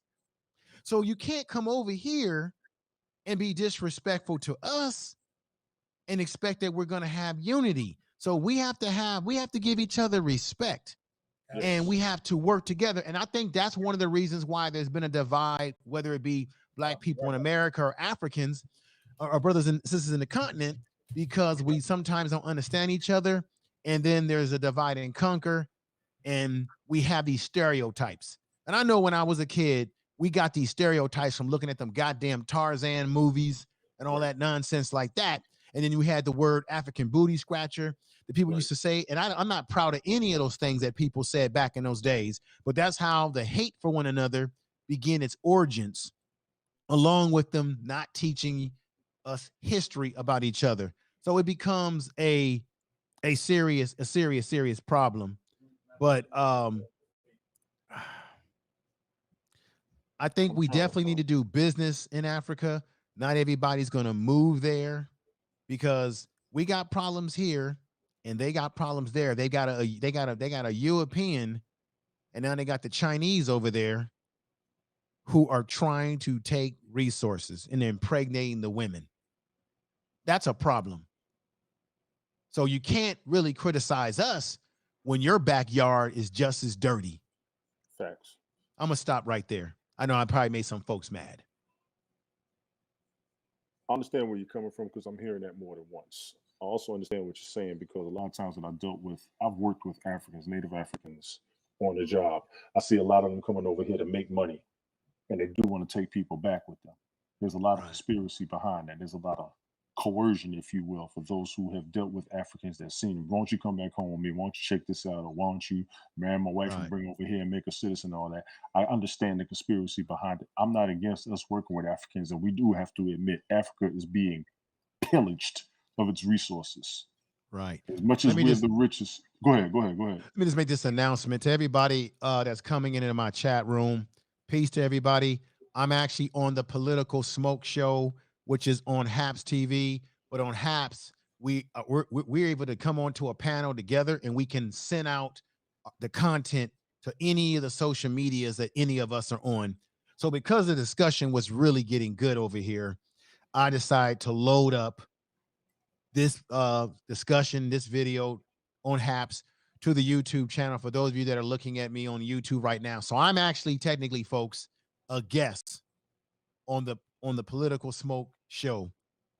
And our guest, our host, TJ DA, is TJ the Prodigy, TJ the Prodigy. He had to step away for a minute. So just for everybody in the chat room knows that I'm actually a guest on someone's show, but Haps allows you to plug any broadcast into your system on Haps and into any social media. So we're on Twitter right now. We're on everything Twitter, that's Facebook, out there on Twitch, social and media. YouTube. Yeah, Twitter, So Facebook, Twitch, and YouTube. Yeah. let me just say peace to everybody out there. DOD, I watched your video today that you did on ABL. He's such a fool, brother, such a fool. But anyway, so everybody who's out there listening to see me, I'm a guest on a brother's show. And I just want y'all to know that. But the discussion was great, and I wanted to get it in here. So let me stop the advertisement and let other brothers speak now. You're gonna get it. I'm gonna just finish what I'm gonna say. Let Brother Shannon speak. I'm not against it. We got to figure a way to pool everything and to build our own. That's always going to be a conversation amongst African Americans due to what we've been going through. I was still trying to look up that agenda. They said Agenda 21 wasn't it. So we're trying to see what it is. Whatever the agenda was under Jimmy Carter to keep African Americans away from going home. Anybody that knows what it is, y'all, please let us know. We'll look it up. Hold on, Brother Shannon. Here's what I'm going to do. I'm going to mute my mic, and I'm going to look up what I'm exactly talking about, and I'll let y'all know. Okay, please. TJ, I was gonna say let Brother Shannon go. He's been quiet for me. No, that's cool. I just want to say this. We good for like another 30 and I'm gonna roll because I gotta start cooking dinner. Right, you're good. Go ahead, okay, Brother cool. Shannon, please. Yeah, Shannon good. And I'm gonna come clean up with some of the stuff Info said after Shannon too. I'm gonna come clean up some of the stuff too. Shannon, what's causing first I want Shannon to respond to is the thing why you said you don't think because you had a very visceral reaction to why you said Black people shouldn't go to Africa, go back, or something along those lines. I want you to say that because I'm genuinely interested in what you think about that. For one, we're not going back to shit. We'd be going. Okay, we're not going back because we don't really know where the fuck we came from over there. Sure. So we're not really going back. We would be occupants just like they are over here. They're occupants. They're visitors. We're not going back home. We don't know where the fuck we came from. Now, all you Ancestry.com motherfuckers, eat a dick. Oh, shit. Why you gotta see, any motherfucker who can type that shit in, you got another motherfucker on the other side saying, should we give him Egypt or what? Not Nairobi? Look at him. His nose is kind of narrow. Somalia. Okay, fuck it. No, you did, Shannon. No, you didn't, man. Wow. That's one thing. That's one thing. We really don't know where the fuck we from. Now, I've heard all this shit about Ghana. Most of the people that talk about going back to Ghana right now are notables or celebrity types. Let me ask you this. Tony's because Tony's got, and he's been public with his shit. A lot of motherfuckers real private with what they do over here. I'll do me and I'll do Tony. We know Tony is an aircraft mechanic. I cook food with cannabis in it. We pack up our people. No U-Hauls, because we got to fly. Right. Because I'd be goddamn if I get on a motherfucking boat going back to Africa. I got reservations about that shit, my dude. I got reservations, and they not at 6 o'clock about that. I'm not getting on a boat to go back to Africa. So you're gonna put me on Air Africa, right? I get everybody up. Me and Tone take our people over there. Tone lines up. We get to Ghana. What you do? I'm an aircraft mechanic. We ain't hiring. He slide to the side. He got some paperwork to fill out. He got some shots and shit to get. He got all kind of shit. Because they're going to treat us like we treat them. We knew over there. They don't know what we got, what we don't got. So they're going to send us over there to the quarantine. Here, I step up. Me and my brood. What you do? I'm a cook. What kind of cook? I cook with cannabis. What jail cell I'm going to get? I don't know. Why are you making it seem like you only know how to cook with cannabis? You know how to cook regular food too, so you're a cook. You don't know how if I want to cook, if I want to cook, I'll open up Mel's Diner. Okay, sure. You know what I'm saying? I'm not trying to do eggs over easy for a motherfucker but me. So what? I'm not a chef. I didn't go to culinary arts school, so I don't demand a certain salary in anybody's kitchen. But when I step out there, I'm a magical motherfucker. with cannabis. Now I can cook anything, but I be goddamn if you're gonna give me an hourly wage, tell me when to show up, when to get off, what foods to cook, and then pay me a wage that I can't raise my family on. I don't know if it's like that over there, but go ahead. Yeah, I don't think it's like that over there, Shannon. Nigga, I'm talking about right here. Oh, you I'm talking about right here. Okay, I got you. Now I go over there, I don't even have a resume. How hard is it gonna be for me? I like what Greg Harris just said too. It might be a weed. It might be a demand for weed over there, Shannon. Hey, it might be a demand over there. You got to look, right? Well, we know one thing. If you have money, with the right connections, you can get opportunity to buy land, to create your businesses and things of that nature. You may even be more easier to create a business over there than it would for you to get one over here. But it just depends on the mindset and what you're trying to do, and the particular country within the many countries within the continent. Yes. If you were to go there, my thing is this: it's not about whether you're going to move there, because people always push that part of it. It's about would you be willing to invest in a business that could be lucrative for you when you got soil. And this is the reason why I say this. Black people in America sometimes, and I'm balanced here. Sometimes we have a lot of criticism for the continent. But if the continent is that bad to us, if it's really that bad, why the hell are the Chinese and the Europeans and everybody over there is over there and they're somehow getting them a piece of the pie? Whether it be, So what I'm saying is you got other groups, Europeans, Chinese, and other groups that are going over there to benefit financially with the resources. Everybody runs around, thinks that chocolate comes from Switzerland or from Europe. That's bullshit. Most of the chocolate that we're eating comes from Africa. Then they import it to, right, my good brother. Then they import it to Europe, and then they put some damn stamp on the package and say, oh, European chocolate. No, you eating African chocolate. It's just the European put their face on it and they're making money. That's what I mean. Every other group is figuring out how to exploit the continent.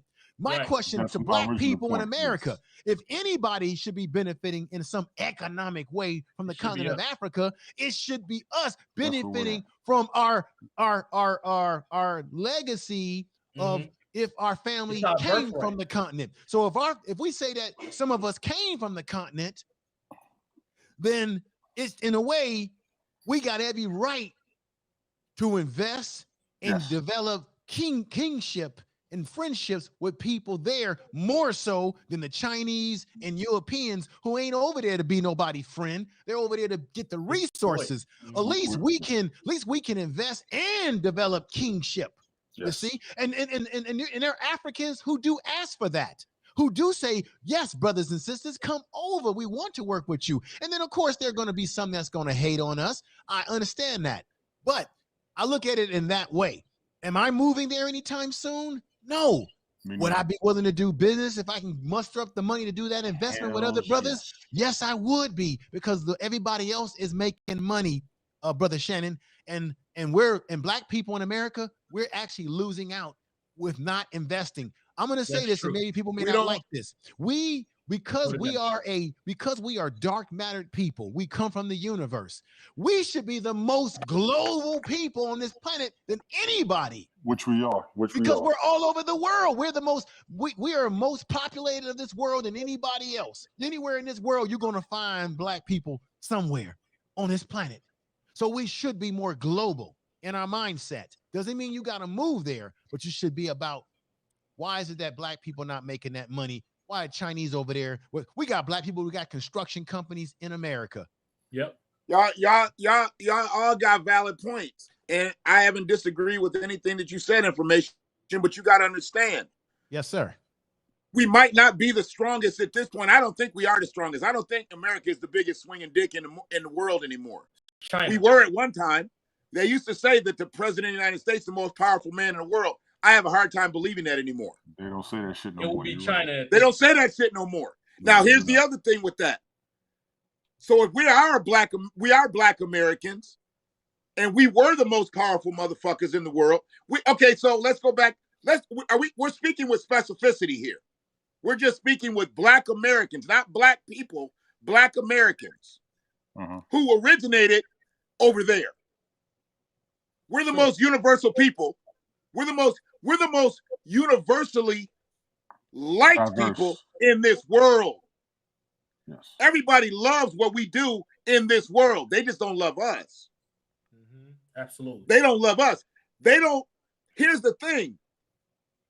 If a motherfucker who hates you, because see, they say that all the rednecks out in the sticks and all that shit, they hate us. They hate our color. They couldn't care less about anything else. They hate the color of our skin. The motherfucker who really hated us in this country was the first 15 presidents in this bitch and J. Edgar Hoover. And J. Edgar Hoover. Uh-oh, what the hell is that? Oh, your ass watching wrestling. I'm just autoplay. That's on my Your ass watching wrestling. Hey, big ups to Greg Harris on your YouTube channel, Information Man. Yeah, big ups to him for real. Real quick, hold on, because I want to clean some up before we get too far off, and I'm probably let y'all close it down anyway because I'm good for like another 20, and I got to go cook. But I'll say this to bring you and Information Man points together. If you got something to give or take to Africa, go over there, because I don't think everybody from America is of the right. Black Americans, everybody here, are not of the mindset to go back to Africa. They're going to take their problems over there, which Africa don't need no more problems than they already got. So I don't think most Black Americans are equipped to go over there to begin with. Stay over here, cool. But all I ask you to do is have a skill to uplift Black people, whether it's here or in Africa. You can stay here and still outsource your skills to Africa and still be here. If you're good with technology, if you're a good teacher, you can do that shit from a computer. You don't even got to leave the home, but do something and stop causing problems in our community being shiftless and lazy. That's where the problems come in at. And I'm not even gonna lie, I want to shoot y'all ass when y'all come around me. If you shiftless and lazy, it's no place for you in the community, because guess what you're gonna end up doing? You're gonna end up being a problem. That's what these game bangers and all this shit is. They directionless, don't want to listen to nobody. I'm not here to think, or am I going to sit here and lie and pretend? I'm done with that save all Black people shit. If you don't want to do nothing, you want to sit on your ass and complain or be a problem, get the hell out of my way, because the minute you get in it, I'm going to get rid of you. I don't got time to save everybody. That's not my goal anymore, because I know most Black people are too far beyond being saved. They want to do whatever they want. They don't want to listen to Shannon. All three of y'all on here older than me. I listen to everybody. Most people my age do not want to listen because they grew up doing whatever they want to do. They grew up not having these fathers. And some part of that is right. They got the right to not want to respect nobody that ain't leave nothing behind for them. I'm not going to respect nobody, and I've said this 1,000 times. I'm not going to respect you just off biology. If you don't do anything for me, I have no reason to respect you. The reason the Chinese boy respects his father and the Mexican and everybody else is Jewish, because they left them a legacy behind. They left them trust fund. A lot of Black fathers don't do that. All three of y'all on here probably left some for y'all children. I'm not talking about y'all. I'm talking about the majority of Black men have not left shit for the offspring. That's why they out of control. However, I'm not stupid enough. I'm a very much so a realist. Most Black people over the age of 35 are stuck in their ways, and you're not going to be able to help them. I can try. I'll present the information in front of you. This is what we need to do and all that. But look at this panel alone. Everybody got different perspectives on Africa. I haven't heard one universal reason why everybody should link up and go back to Africa. And I'm not saying none of y'all reasons are wrong. However, I am very aware that panism, which is the homosexuals use it very effectively. What do they call themselves? So it's a branch of the homosexuals called pansexual. Let's focus on the word pan for a minute. Pan means all. It's strength in numbers. If Black people don't develop even a mental sense of Pan-Africanism, Black people will die in large numbers. And it's going to be 1% of Black people in this country left in 50 years. Because it's no incentive for nobody else to take care of us. Because guess what? You got all these other foreign people over here that work for pennies or what they would consider less than minimum wage. Because the Black person, as they should, have a lot of pride in themselves. We're not going to work for less than minimum wage. We paid our dues in this country already through multiple forms of oppression, Jim Crow, Reconstruction. We did our shit already. We should be getting motherfucking checks. They get Native Americans check. They get the Jews a check for some shit that happened in Europe. The Holocaust didn't happen in this country. My heart goes out to those people. That did not happen in the United States. Why is the U.S. government paying the money for that? Why is the Japanese people getting paid for shit? Why is the Native Americans getting checked? As they should, but at the expense of black people. Well, These are the places you that know we that don't have. Native Americans still They get owe us money, by the way. they get billions of dollars for all sorts of things. I did research on this. The Japanese, of course, were put in camps. And of course, the Jewish people are getting money from the United States plus Israel. I mean, they're getting money from what happened to them in Germany. I'm about to say Germany. Yeah, But you know what gets lost in that particular discussion too? A lot of people have forgotten the history of black Germans. You know that Hitler didn't like black folks either, obviously. Yeah, some of the first people that were exterminated over there in Germany were black Germans. See, they don't talk to you about that history. No, you don't hear that. I do not hear that. Go ahead. I'll stop right there. But they don't tell you that. A lot to add on what he just said. He's absolutely right. And I found this out when I was in college in 2012. During the summer, all my roommates was white. They were from Dubuque, Iowa. I went to the University of Iowa. During the summer, they went back home to Dubuque. I'm obviously not driving 4 hours back to Chicago for a 1-month vacation. So I stayed there. While they were gone, I had an Indian and German roommate. He told me, he said, when I see black people in this country, I'm so amazed because they don't look anything like the black people that we revere back in Germany. And I said, what do you mean by that? He said, do you know most, I forgot what they call in Catholicism, bishops and all that, the higher ups in the church? Bishops, said, cardinals, archbishops, and all that. Right. He said, do you know a lot of them historically was black people with hair that looked like yours? I didn't know that until he told me. He's from Germany. I didn't know that. They worship black people in Europe because they know what we really. Guess who's the most racist white people in this country? The ones that live in the United States. The ones back in Europe, except you know how many black people in London? Black people all through the United Kingdom, all through Europe, they have a different perspective. Some of them racist too, of course. But generally speaking, the most racist people and most racist white people walking this planet are United States white people. You get a completely different perspective. And this is something that I've experienced personally. It's not something I read in a book. European white people not as nearly as racist as white people here in the continent. Do you know how many athletes got wives from Europe? If they was racist, why would they marry you? Yeah, it's a completely different perspective on black people from Europeans because they know what we really did for them. Case in point, let's go back to the Jewish thing. People don't know it's a branch of the Holocaust Museum in Germany dedicated to black people.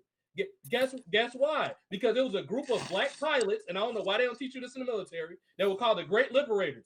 They saved Jewish people from the worst extermination camps in the world. They don't tell you that. I found that out outside of school when I read books.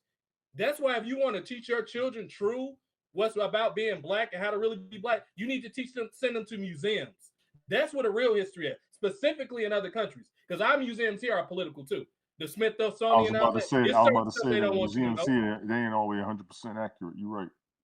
The museums in other places, however, are very historical. They got why do you think the Vatican got so much black artifacts underground? They don't want you to know that's there. That's what they really had, because American history is African history. If we're gonna be honest, that's really like the book Stolen Legacies. They hide stuff from us because they don't want. See, this is the thing. They don't want the black man and black woman and black child to know how great you are. So they hide your history. They lock it behind door and key and never reveal. They don't tell you about the black pope or the black Madonna. Yep. It was really the black Madonna and a black pope. They don't tell you about, because remember, when you look at history, and you know this, brother, TJ. Yeah.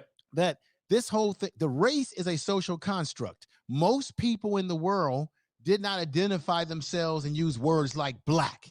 Right. They called themselves by a geographical location or like a particular culture.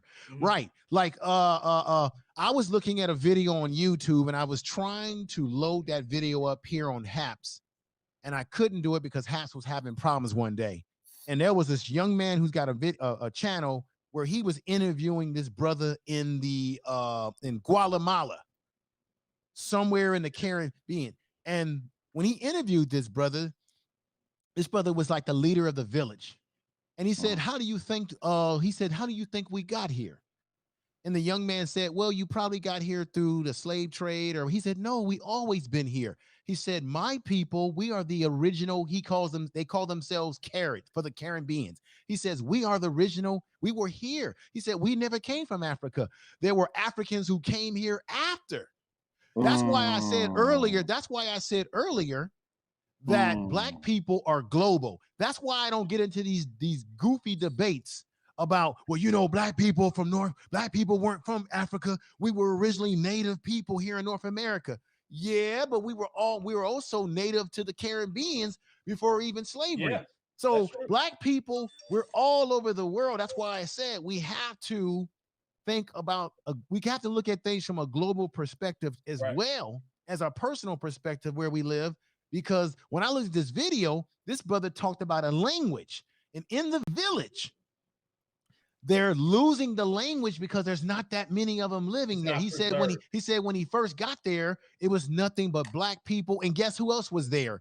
Mayans. The ancient Mayans were there. Well, then natives too. Yes, they are. As he was walking him through the village, he showed them the real name of the land, the real flag of the land. And he also walked by this guy that was speaking in this. It's called Garfield. It's some kind of language. It's like a native language. Yeah, and I can't pronounce it right now. It's Gurf.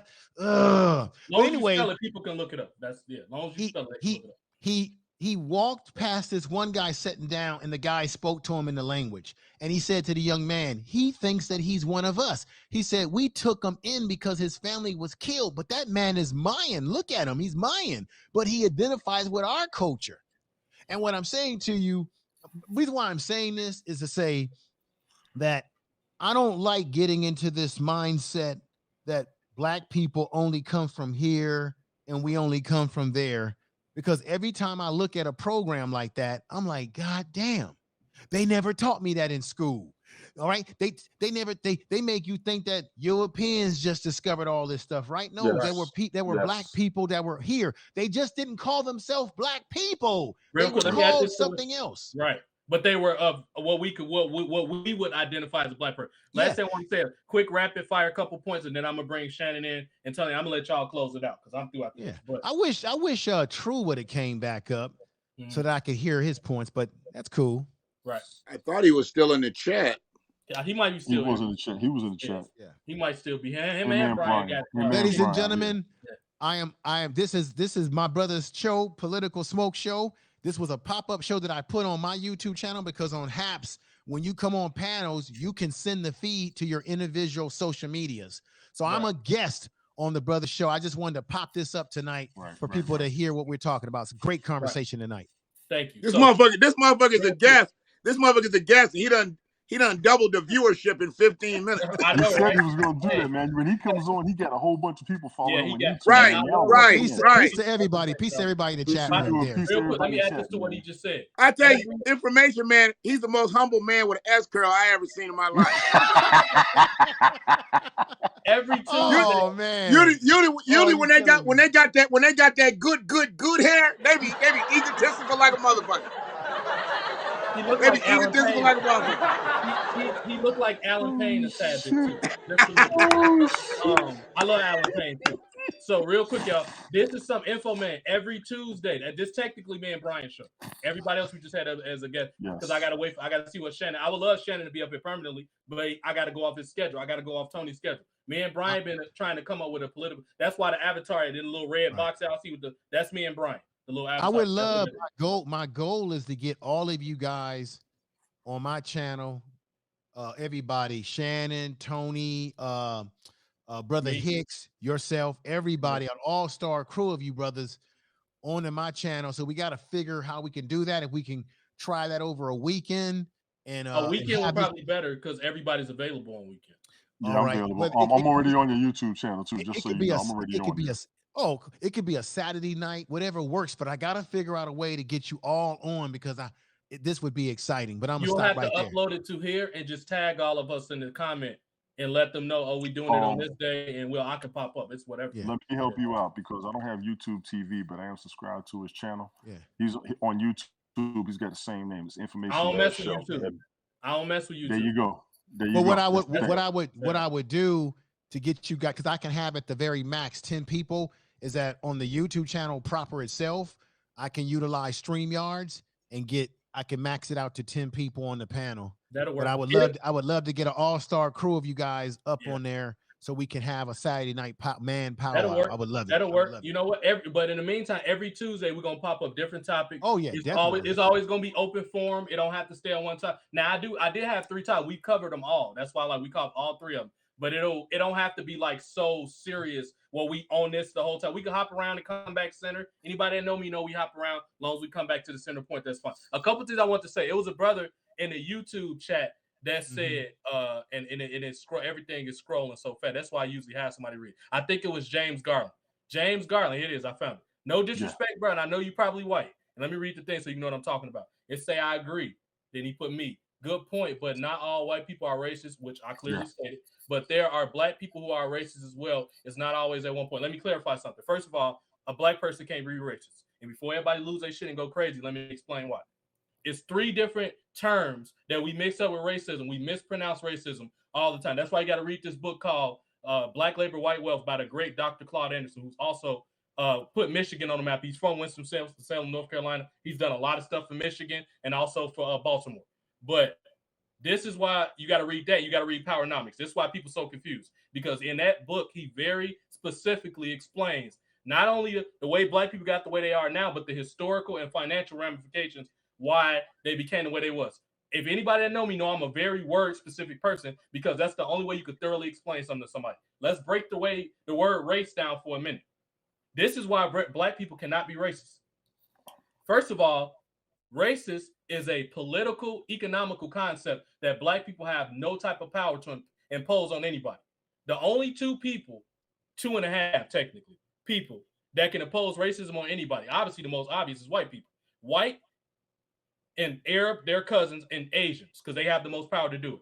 Racism, which is what a lot of people mix up, is they mix up racism with prejudice. Anybody can be prejudiced to anybody by choice. Everybody got a goddamn good reason to be prejudiced of something. For example, if you're allergic to goddamn peanuts and it might kill you and close your throat up, you ain't gonna like goddamn peanuts. You prejudiced towards peanuts. People have historical reason to be prejudiced. That don't mean they right, but we've been programmed to be prejudiced. Discrimination is something black people can do. We can discriminate against anything. I discriminate over ice cream all the time. I like vanilla ice cream over everything. So I'm discriminating against chocolate goddamn ice cream. Another thing is bigotry. Bigotry is also a reflection of culture. People are taught to be bigots. Black people can do that. However, I refuse with a capital R to ever call black people racism. Because racism is what? And I'm about to explain it to you. Racism is when I can tell you can't go to a certain school, when you can't work at a certain job, when I can control how much money you can make. If you do something wrong, I can fire you for some glow in the dark ass reason. That's what racism is. I asked you, good brother James Garland, and I'm not trying to be disrespectful. What black person you know got the power to do that? That's what racism is. Now, let me go ahead and jump in on that. James Garland is an older Caucasian dude that I met up here on Haps. He's a good dude. And that's he's not giving his aspect. Yeah, he's giving his aspect, and I know what you're saying. He will elaborate with his. He will conversate with you with no problem. But it's no denying that. That's factual. Black people cannot be racist. What black person we got right that now? part. We got that part. Listen, you broke it down. You broke it down. I don't think it's any can get their white boss fired for making a check late. What black person you know can do that? That's what racism is. I don't think it's an economical term. Right. It's racism. Racism equals power. That power is control of the institutions that run this society. Just like Neely Fuller Jr. stated, those institutions are the institutions of labor, politics, education, right? War. They control religion. They control sex. Believe it or not. Look at what we got running around today. So if black people don't control any of that, so I can be prejudiced and say, hey, I don't like white people. I don't like this person, or I don't like that. But do I have the power, as you just said, to keep that person out of the housing, right? That's what happened to black people. You look at that movie, The Raisin in the Sun. That movie was really about home discrimination. Yes. The brother got money from a check that his father left behind for his family. He was trying to move his family into another neighborhood. The white people in that neighborhood who had economic power and control of the system said, we don't want black people in here, so do whatever you can to guide them away from this neighborhood. Check this out. There was a black woman that's married to a white man. This was recent. They could not sell the house. Why? Because they had pictures in the house of the child, her with him, and they couldn't sell the house. You guess how they were able to sell their house? and they weren't going to get fair market value when they had to take down. This is what America is really all about, folks. I got to be honest. They had to take down all the pictures of the black child, of the black wife, and put up all the white pictures. The white man. Destruction of the black family. Right. We already did with that one. Right. We already did with that one. Yeah. That's right. So he put up the pictures of his family, his white family, and all of that. And guess what? The house was able to be sold. That's in America in the 21st century. So that means this shit is not over. Now until another white person can tell me how a black person has held them down economically, educationally, in any capacity where we've been in control of this society to make them suffer institutionally. If you can say, which white person can say that? None of them, because they never have. We never have. You're right. On a major scale, you would be right. On a complete scale, I'm right, brother, because we don't control any of the major institutions in this country. There was a time when if you wanted to go to, let's say, a law school for a law degree, and if it was a quote unquote white college, you weren't going there because there were laws that said that you could not go there. They discriminated against you.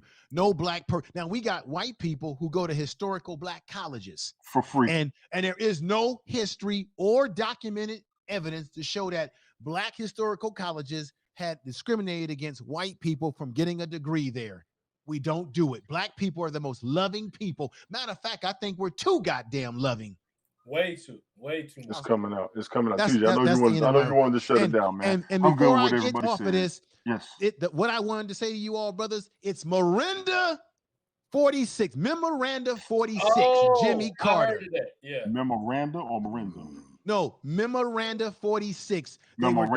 They purposely kept black people divided from from African brothers and sisters to keep us divided, from keeping us doing commerce together, working together economically, and what have you, back in the 70s under Jimmy Crackcorn Carter. Memorandum 46. I just put it in the comment section right there, bro. I knew somebody was gonna ask. I just put it there. Yeah. So how many more people want to speak? Because I mean, I don't want to go. He said he got to go cook, so go ahead and finish, bro. I just heated the oven. Y'all good? I'm waiting on the oven to heat. Go ahead, Sean. So, two things. And this is the old dude in the room, because I'm 51. You got me information, man, or I got you. I'm 51. Huh? We're the same age, brother. I'm 51. Oh, okay. Okay. Oh, we did talk about we are the same age. Okay. All right. So you see the way information comes at it. You see the way I come at it. You see the way Tony come at it. You see the way Brian came at it. You see the way True came at it. All these brothers that are in this chat are all eligible to be on a panel with us. Mm-hmm. Ladies in this chat. Huh? You forgot me. It's your show. I'm talking to you, nigga. What you talking about? I didn't know who you was talking to. I was about to say, damn, because I'm 30, I don't qualify. Go ahead, Shannon. I say you need to stop. I said it's the old dude in the room. If you weren't in the room, I wouldn't have said the old dude. Old dudes don't have to sit around and say old dude. None of y'all old. Y'all still walking. Ain't neither one of All y'all. three of us the same age. No, we all good. Hey, we all good. We'll usher your ass. Don't bring your girl around me. We'll usher your ass. All right. You know, I mean, hell.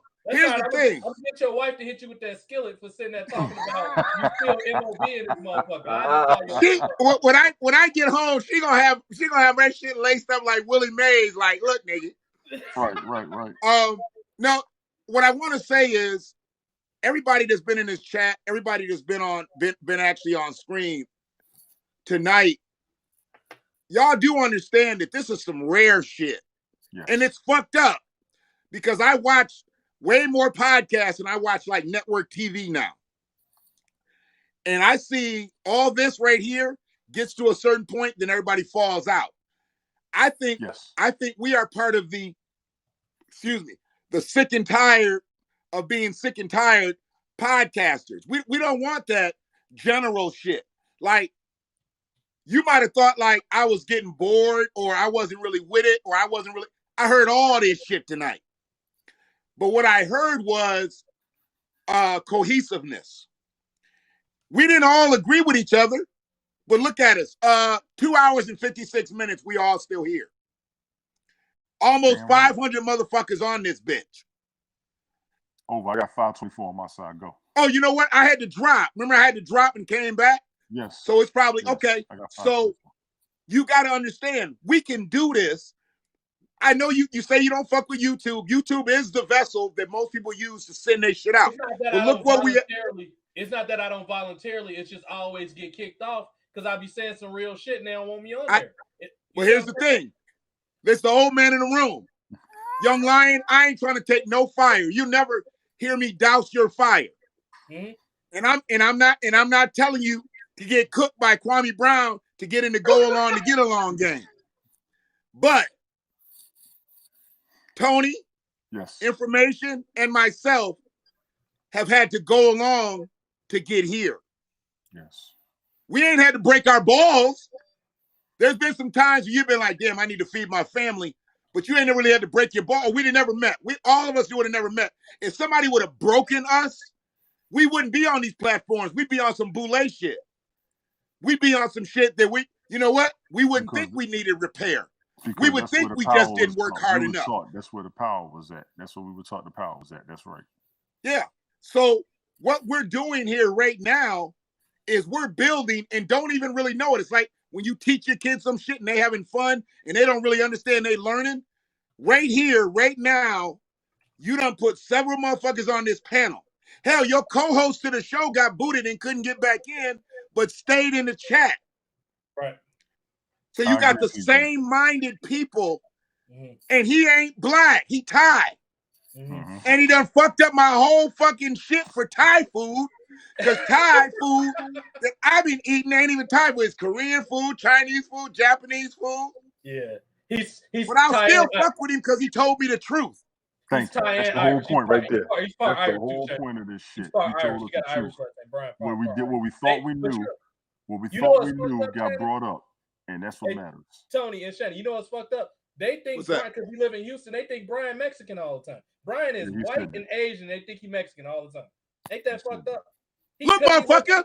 Look, we all go dark on this bitch. And we don't talk about reparations, repair, and just talk about some business shit. Yeah. People will think we white. That's true. If we just get into our modes and talk about business, we don't talk black, we don't talk white, we talk business. Yeah. And in business, you just said it a couple nights ago. You can't say finna in business. You can't say fixing to in business. Damn sure can. We know how to speak business, and we know how to speak when we go home. And we know how to read. And we know how to fucking read. All we got to do is know how to read. Interpretation. We got to work on our interpretation. Spoiler alert. We know how to read. We got to work on our interpretation. That's how this broadcast is going to keep going. Period. I want to say, brother, thank you for letting me come up. I was on the road getting home, and so thank you for letting me come up, brother. I really appreciate this conversation with you all. And like I said, brother, we're gonna I'm gonna try to get all you brothers together, and we're gonna go directly on my YouTube channel, and we're gonna have a Saturday night man talk like this and just break it all down. Yo, man, you gotta get in touch with me, man. Regardless, if you everybody check this brother out on Haps. Let everybody know, because I got an audience over here watching. Let everybody know where they can find you at, TJ, because you're on Haps, and he does this show on Haps. And like I said, for those of you who want to check Haps out, it does allow you to broadcast into all of your social media. So all I did was that he gave me an invite. I came on, and I said, first I sent this out to my Twitter and a few other social medias, and I said, well, this conversation is getting good. Let me pop open the YouTube channel. And the minute you click it, it will send the feed of you on another panel to your individual platforms that you're on. So this is why. So I'm actually technically a guest. For those of you who are wondering, it's the Politi-Smoke show. I'm actually a guest, and it's being broadcast into my YouTube channel because I decided to click the right button to allow it that to happen using the Haps TV. So everybody, I'm about to get off the panel, unless there's any other powerful things that brothers are going to say that I should be here to speak on. I'm going to get off and get myself something to eat, And I want to tell everybody that's on my side of the neck of the woods, thank you for coming over and listen. I called it a pop-up show on my channel because it was just, it popped up. It wasn't something that I planned in advance. It was very natural, organic, should I say. So everybody in the chat room, we got Joe, we got Natural, we got Joe in the house, J-Lo, Rich, Maurice, Muhammad, everybody that's come in, Royalty who came in. I just want to say hi to everybody. Over 50 and Fabulous who came in the house. Guy Nollywood Jr., that's a good brother there. Peggy Roster. And it was Royalty Supreme who came in, and Greg Harris, Gregory X that came in. There's a few of the good folks who came in. Yeah, very good folks. And good folks in the hat chat as well. Harris, man. Big ups to you, bro, for real. Yes, and I don't know if y'all caught that. I don't know if y'all caught that or not, but I definitely want to say respect to James Garland, because James Garland could have tucked his tail and ran. That's true. Yeah, big ups, bro. And like I said, ain't no disrespect. I just want to be clear, bro. I'm of the opinion it ain't no disrespect to him, and I know him. No. You and I don't think he took it as disrespect, but clarity is why we've been here for 3 hours. Right. This is just because we've been able to speak. You know, we've been able to speak on what somebody else said or somebody else's ideology, and we meant about it. I mean, but there's some people that just can't handle. It ain't like we brought ridiculous heat, because we were all kind of in the same vein. Right. And I think what he spoke on, because basically what he said, the shit, sometimes we do blame the other side when it's some self-inflicted shit. Yes. That's some individual shit. Systemically, we already know where we're at. But sometimes the individual shit will be some shit that we come in. You know, I mean, it's just like, oh, I ain't gonna do this and I ain't gonna do that. You come in with the negative thing and you don't even know the lay of the land. But we have that, we put up those blockers. And so I get what he's saying. That's why I'm glad you were able to get that clear with him. But he said, he's sharing info, and people sharing these posts and liking these posts, that's huge.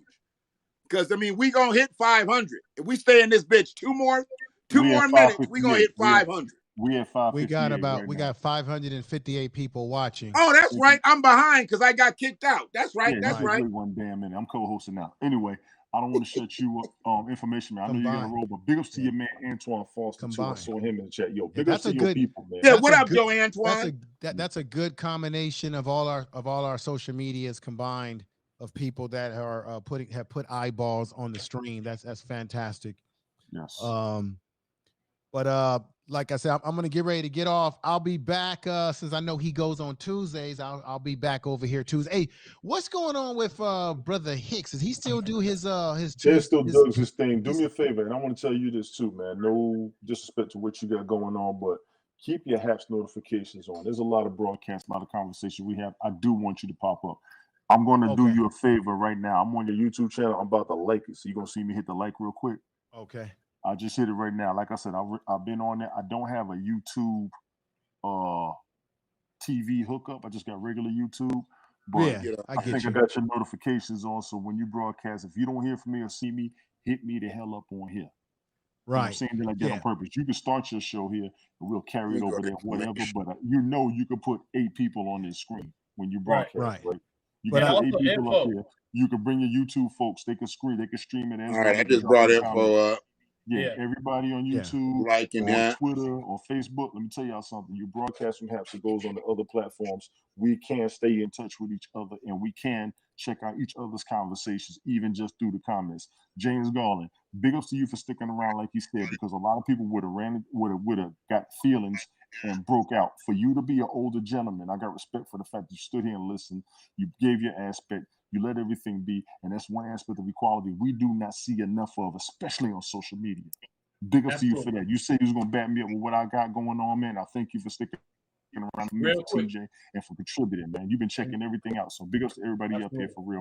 Let me say something. I want to correct something. There's somebody that's been following me on both my channels, and I've been saying the name wrong. Her last name is Muhammad, but the first name is Marcellus Muhammad. If I'm saying that, so I want to give her a personal apology because I've said her name wrong in the past, and she's been rocking with me for a little minute now, supporting me since she discovered She my just said it's all channels. good. So I want to say nothing but respect to her. DOD is in the house. I see Freeman Media in there too, and we got my brother that's Keith all. that's in the house. So yeah, we're gonna You do know this. Freeman Media is Yeah. Freeman Media is brother Shannon. Just so you Yeah, know. that's brother Shannon Shannon. stuff. Yeah, because Yeah, I yeah. interviewed him on my channel, so people are already kind of familiar with him. And I'll be back over here next Tuesday whenever you That'll do work.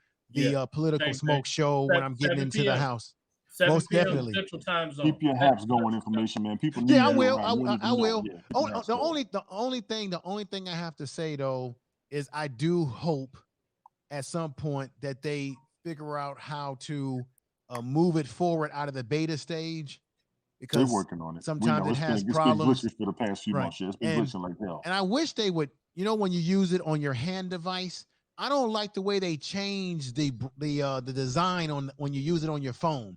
I like it the way they had it before. They should go back. If you're listening to me, They likely are. They likely are. if y'all listening to me, y'all should change it back to that first design you had when you're using your handheld device. I don't like the way it is now with the blue and it doesn't look great. Real quick, info man, shout out, and we got to give him his flowers on this because he's the reason that they stopped taking cuts from our sponsorship money. Because if you had an active sponsor, they was taking a cut based off the amount. So if it was $1, I believe they was taking 10 to 15 cents. Eric Hypes, check out Eric Hypes, great artist. He's a reason he was fighting them for weeks because you got to email them. They don't respond on here no more because they trying to, now that the world opened up a bit, they trying to get back. They got a lot of ground to cover because this app is so behind and the pandemic didn't help. For the people that don't know, HAP started in January 2019. They 2.5 years old. The pandemic screwed them up because they was gone and they didn't have a staff to fix it or whatever. It was developed by a couple people out of the West Coast, Silicon Valley or whatever. Pablo, I think one of them names Mark. And they trying to get it going. So if you want, it's this nice girl. I think her name is Emily. You can find the information on here. If you scroll, you'll find it. Find their email and reach out to the person and tell them what the problem is. Eric Hypes got a lot of that money. He's one of the reasons that they changed that. So I got to give him his flowers for that. Big up to Eric, bro. Yeah. He Andy from the Midwest too, from Tennessee. So that's and I want to say that for those of us on HAPS, there are people on HAPS that have been sort of like ambassadors of HAPS. The people who created HAPS, they'll come into your chat room, unlike YouTube. And they will actually give you feedback and tell you if you got any kind of problems. I'm happy that they've, there's some of us on HAPS that have been given a little star on our channels. And I think they will reward you, and you can actually generate. We have these things. Can you explain it, how they do the coins and how that can turn into? It quick. So what happens is HAPS is technically designed for independent journalism. Yes. They can't provide you with a stipend like a company, like if you work for the Tribune or whatever y'all local paper, they can't give you a salary like that. However, they reward you with badges and almost like an honorary type, a degree type thing. Because if you see the top posters on HAPS, they all people of journalism. They are like on the spot. They're using their phones to record a lot of liberal social stuff and all of that. Those is like the top people on, with the exception of Michael Bathurst. Michael just leveled up on his own. Like he a top person too, but he focused on a lot of music and stuff like that. And Michael one of our people, he part of the family. Bathurst, Toronto stand up. He's from Toronto, but so that's what it is. So right now, me being one of the lower level people, I'm still technically what they call a top poster. Info man probably got his too because that's usually with the people that got a platform. If you constantly broadcast, anybody that know me know I broadcast like 6 days a week. I would usually only take off like half a Saturday or half a Friday. That's the only time I take off. I'm on here every day, usually wrestling related because that's in marketing. That's my background's in. But I'm posting stuff up a lot based off that. And within 6 weeks of just going hard in the paint, I became a top. I just woke up one day and this weird little badge was on my thing. I was like, what the hell is that? And I hovered over it and it said top poster. So you get that after a certain amount of views and a certain amount of days that you post, mainly based off the views. And they'll give you that. So that's something that you get. You also get a top broadcasters award, but that goes to the people that's covering like live action news stuff. Like if it was a crime, an accident, or it was a shooting in their community, they get them those. But as far as the rewards, I'm right back, there's a lot of One of the things I do like about Haps is that there's a lot of there's a Yep, lot keep of going. talented people. You got legitimate journalists, musicians, a lot of professional people that I've noticed of all walks of life all over the world that are using the platform. So um, I'm really I'm glad to be here tonight. Brother Shannon, you was off the hook tonight, brother. And I was just literally trying to take a back seat because I mean, I already tell y'all I'm not about the data as much as I will bring the energy. I mean, I know some shit, but y'all a little bit more data driven than I am. I know a lot of little things about a lot of the stuff y'all talked about, but I didn't know some of the things through and through. So I will generally take a back seat. I just because I'm old, I don't always believe I need to get the microphone. And because I leave 2-3 videos a day, it's not like I'm not out here. But and when I get people like I had never heard True before. So I was really interested in what True was saying. I had never heard Brian before. I mean, fuck TJ, fuck Tony. I hear them all the time. But these dudes came on. I'm like, these are two people I've never heard before. I literally never heard them before. And I'm blown away that they were just that open. You know, it wasn't a big thing to me that Brian wasn't black, you know, and he ain't a wigger. So it ain't like he's trying to just fit in. He comes in with who he is. And True, you know, True dropped nugget after nugget after nugget. And shit, you know, why would I want to impede that? So I never even finished what I was trying to say. TJ's he's got to understand being a host like he is on a panel like this. Whoever's got it rolling, we gonna feed that guy. Like you had it rolling tonight with the data. You know, we gonna feed you. We feeding True. You know, Tony and I can sit on the sidelines because how many casts are you on a day, Tony? 3 or 4 of them? Tony not even there right now. I think he had to step away for a minute. Yeah, Tony's at least he's on 2 broadcasts when I wake up in the morning. He's on Brother Bashard thing, and then he might be on there with Eleanor or something. He's on at least 2 casts in the morning. So Tony gets in there. TJ's on there, I mean, a couple times a day. So it's like when I can sit back and listen to people like y'all, this shit is, and like I said, this is about building something. I've been trying to do this shit since I've been doing videos for years. And nobody wants to build. Everybody wants to be that one sole microphone. I'm like, dude, we start having these discussions here, then we can start having them in some real spaces. You know, but if we can't even talk as men here, we'll never be able to move anywhere. Right. I mean, I love the fact that y'all can bring all the information. I'm like, and some of the shit I flat out have never heard before. It's crazy to me. Said June Gregory.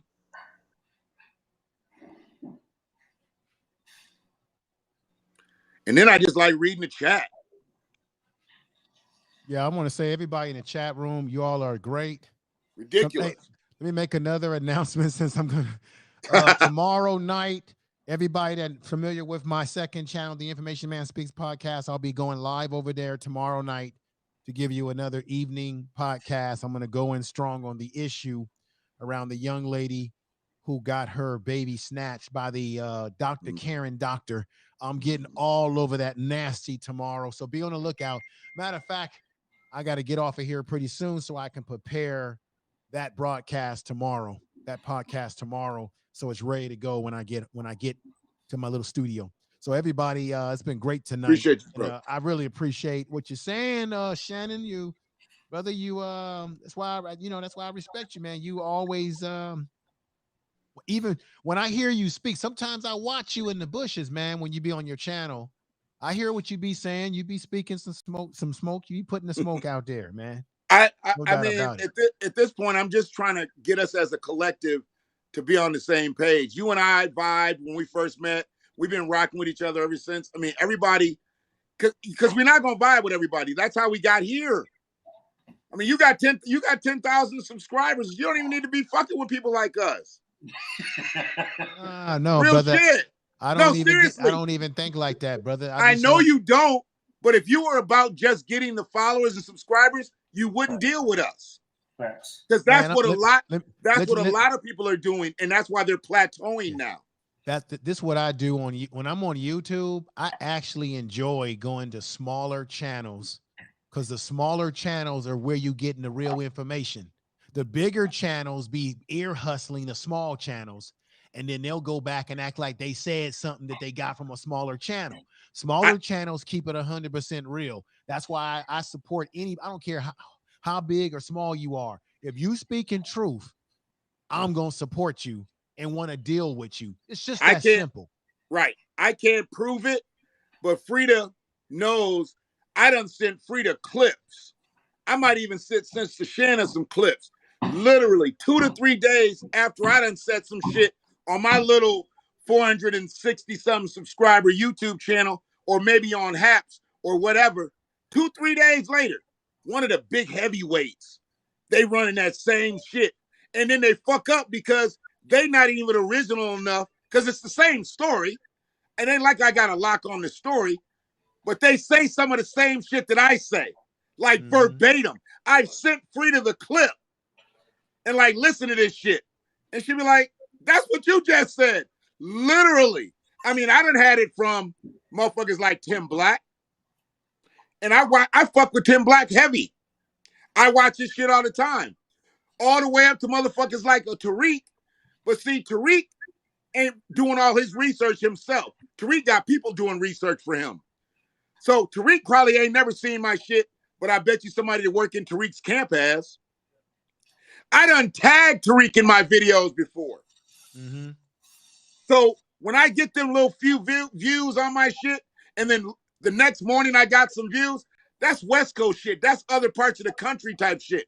That ain't Midwestern motherfuckers looking at my shit 3, 4 in the morning. That's people who's out west. All them big motherfuckers. Who you talking about? And it doesn't bother me. It doesn't bother me, but the way I look at it, if you like the content, bring me on your shit. You talking about Tariq Nasheed, Shannon? Hell yeah. Okay, yeah. Tariq's got a whole team of motherfuckers that comb the internet and get him his data. He's got a machine now. Yeah. He's got a machine. So I wouldn't expect him to watch my shit, but if I got somebody in a hashtag and they looking for a story on that shit, they'll go to it. Right. You know what the thing with brothers like Tariq is though, Shannon, he got I big ups to him for the Hidden Color series and all that. He branched out with that. And the problem I got with dudes like him, even though that's necessary information that our people need with the Hidden Color series and all that, the problem I got with him, Umar Johnson, and Boyce Watkins all blew up at the same time.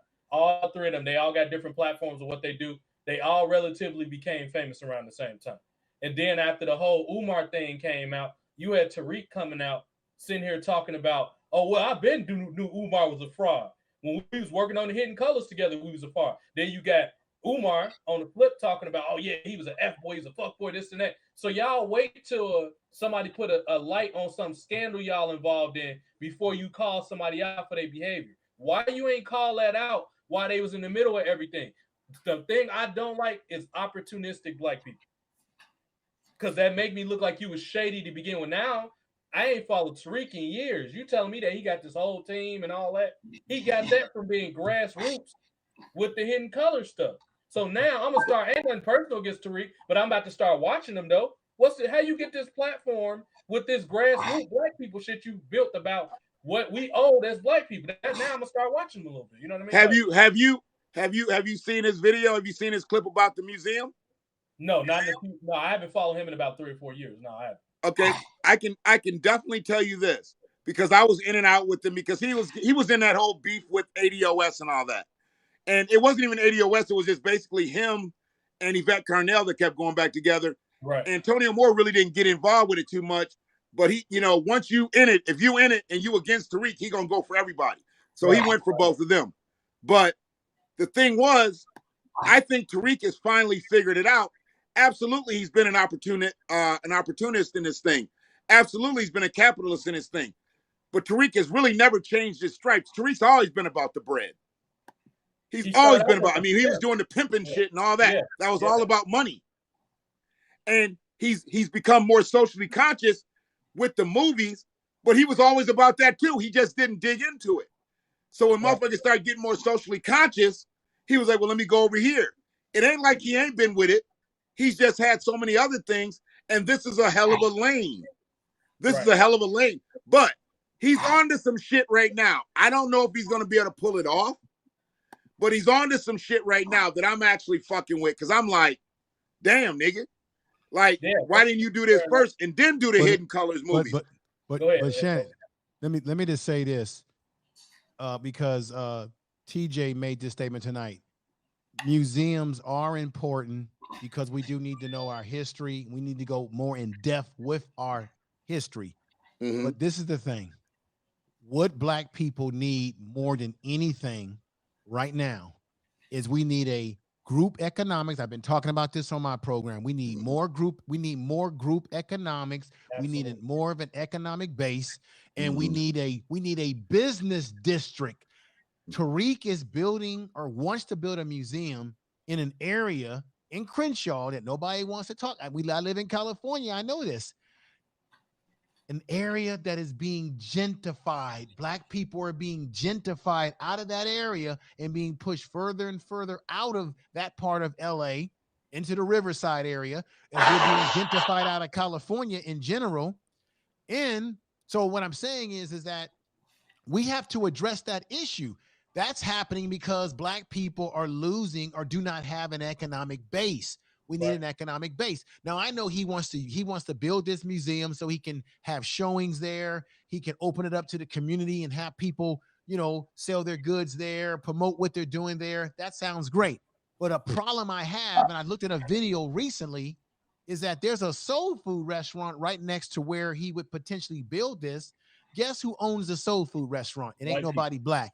No, it ain't nobody Black. No, it's Mexican people, because the Mexicans or Latinos are the highest growing group in California. And guess what they're doing? They're moving their people in to create a business district for their people. That's my point. Well, I mean, we just saw what happened. We just saw what happened with the Baldwin Hills Mall, with the Crenshaw Mall. We had the highest bid. The Black people had the highest bid. They went with a lower bid, and the guy's Russian, and he's not even large out there. And I just made points about this a couple nights ago. They don't take the Black bid, but then the bid they do take is a Russian guy. And we got to stop, because TJ need to get the fuck out of here. Nah, we good. Y'all can keep going, because I already started cooking. Y'all good. Y'all good. The Russian guy has major ties to New York investors. Who the fuck is in New York? You know what? Let me add this to what you just said, because I got to get up again and take this food out the oven in like 5 minutes. And I got to eat. Right. And I'm gonna go ahead. Let me pick out what he just said, because I'm glad we're gonna have to do a whole episode. Matter of fact, our next episode will be about Black people having an economical base. Next Tuesday, put it in the map. I'm gonna make the bulletin after this. That's what we're talking about, because that needs its own episode, because there's so many different lanes we got to go down with it. However, let me add this to what he just said. We need to, because Black people think it's overly complicated, and people get upset at me online when I try to talk to them about it. A Black economical base that Brother Information Man is talking about here is a 5-story building. It's great, Dr. Claude Anderson. Black people need to start moving vertical. We move too horizontally, and when you move horizontally, you lose focus like that. Vertical means you dominate an industry from the bottom to the top. That's vertical movement. That's what we need to be doing. So what Black people need to start doing first is we have to build a 5-story building to build a community. That's what you need. The first floor in that 5-story building is economics. You cannot do nothing without economics. We try to jump to the 3rd floor, second floor rather, which is education. You got to have money to balance out the education. You learning other people's information because you go to their universities. Why don't you start even HBCUs, which we got a lot of our great scholars and entertainers from HBCUs. However, they dominated by white money, so it's really not a Black institution because it's backed by and subsidized by white money. So that's not a black unit. I understand it gives us cultural pride and our whole Greek life and all that, but what about practicality? There's not much practicality. You still gonna go work for a white corporation someplace. So that's why everything starts with what? Economics, and I'm at the link up with some black people that got some money. Seaway Banks is one of the few historically black-owned banks. We need to get their shit together because they think they can give you bad customer service and all that. No, we need you to be spread out like Chase. The reason black people go with Chase because what? The distribution. I can go to fucking California. I live in Chicago. It's a Chase Bank out there. That's why Chase is dominating the bank game right now. That's what Seaway Bank needs to be. Black people always say, oh, I don't got black people come to my business. How good is your customer service? How good is your feedback? How good is your courtesy? That's what we fucking up at. We got to make sure all this stuff is in place. So the first floor is the economics. Then we can go up to education. And then the third floor is the police department and politics. The reason police officers don't respect us, they don't have a practical reason to. They know black people don't have no industry that they beholden to as a police department. So they're going to police, what people have to understand, and the police was started to, the first thing they started for was to catch slaves and take them back. Now they evolved to do what? Protect businesses. Black people don't have businesses. Why the hell would the cops protect you? They look at you as an irritant and they want you out of the way as soon as possible. That's why black people get their ass whipped and we go out in the streets and we want to march, and as we should. It's your right to protest. It's part of the First Amendment. However, we got to do more practical stuff, which is what? If you beat black people, guess what, Mr. Sergeant or whatever you are with the police department, your ass going to be gone by tomorrow if you don't come out your pocket and pay that family that you just put trauma on and a financial burden. That's what your goddamn job is. Well, guess what? We're going to come ski mash your ass. We're going to pull you out on that line and take care of you. That's how you do business. They don't respect you. What the mafia do? When they need something done, and I live in one of the most mafia historical cities in this country, they take a briefcase full of money and say, you know what, Mayor Greenstone or whatever the hell your name is, if you don't get this, that, and that done for Italian people, you see that river right there? That's going to be your permanent resting place. Now, I'm not saying we got to go that extreme measure all the time, but nobody fears or respect black people because what? We don't have any institutions. That's which means what? You need money first. Which means what? We don't, in a nutshell, we don't have power. Power equals money. Power equals control of our politics. So those are key areas. We have to have power, and that power consists of, we have to have economic power to have power, political power to have power. We have to be able to work as one on one accord in a code to have power. All those elements that other groups, now of course other groups didn't suffer through some of the things that we had to suffer through historically, but other groups have been able to blend those herbs and spices together to make things work for them. We got to figure out a way to do this. The thing that really bothers me the most is when you have black people who get on social media and they run scams on their own people. They run scams and things of that nature. Not all, but that's one of the things that bothers me when you do get black people that you want to believe in and they scamming you. And so we're not just talking specifically about Umar, because there's plenty more hustlers that are out there. Like I told you, I'm fucking with Tariq on this museum because I want to see him make a full turn. I don't want him to be as opportunistic as he has been, and he don't give two shits about me. Understand this. He doesn't know me. But where we need to be in your ideology, because I don't consider myself, you are a student of Dr. Claude. You done read all Dr. Claude's books. So have I. But I've also read them in these last few years. You've been reading these books and they've been great for you for years now. See, I knew who Dr. Claude was, but didn't know who Dr. Claude was. I learned a lot of business sense shit from my father and people he dealt with. He knew Dr. Claude. Mm-hmm. So the thing was, him knowing that and understanding ideology, he was a captain of industry, but that shit didn't get passed down to me because he worked for a corporation. He didn't own the corporation, he worked for it. So what Dr. Claude is talking about, economic infrastructure, we have to own businesses. We got to own our own community. And we're so far from that. And what he was speaking on a quarter of a century ago when he was writing these books and touring around the country, he was speaking on reparations, much like people are now. Right. And he was the only one. That was the problem. See, there wasn't people all over talking about reparations, repair, redress, this, that, and the other. Dr. Sandy Darity, he was a professor then. Right. But he was an up-and-coming professor then. Yeah, he was up and coming. Nobody knew who he was or any of that kind of stuff. Right. So all the stuff that Dr. Anderson did while he worked for those presidential administrations, and he got all that access, he did what he did while he was on the inside. Then one day he got tired, he threw his hands up and he walked away. He don't got two good fucking things to say about Washington, D.C. anymore. Yeah.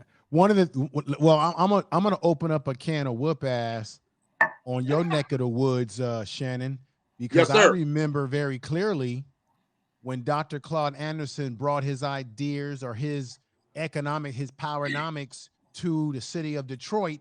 He wanted to open up what I've been saying tonight, and all of us, a black business district. He called it a black town, like you have Chinatown. He went to Detroit.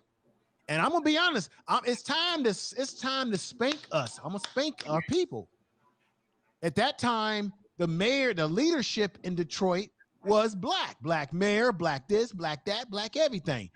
It was black people that halted his plans. He ran him out of town. He had a great plan to create this black business district in Detroit, and those bootlicking Negroes, I'm gonna say it, ran Dr. Claude Anderson out of town, and what did they do? They hurt the black community by not taking on this project for their own personal political agendas, but not an agenda that said it's for black people. I'm gonna tell you right now, I've had time to think about this. I absolutely have no faith in politicians whatsoever. Black or white or any damn color. They are really a waste of time. They're the ones who get in the way of people like Dr. Claude Anderson, who really wants to create something that would be in our best interest.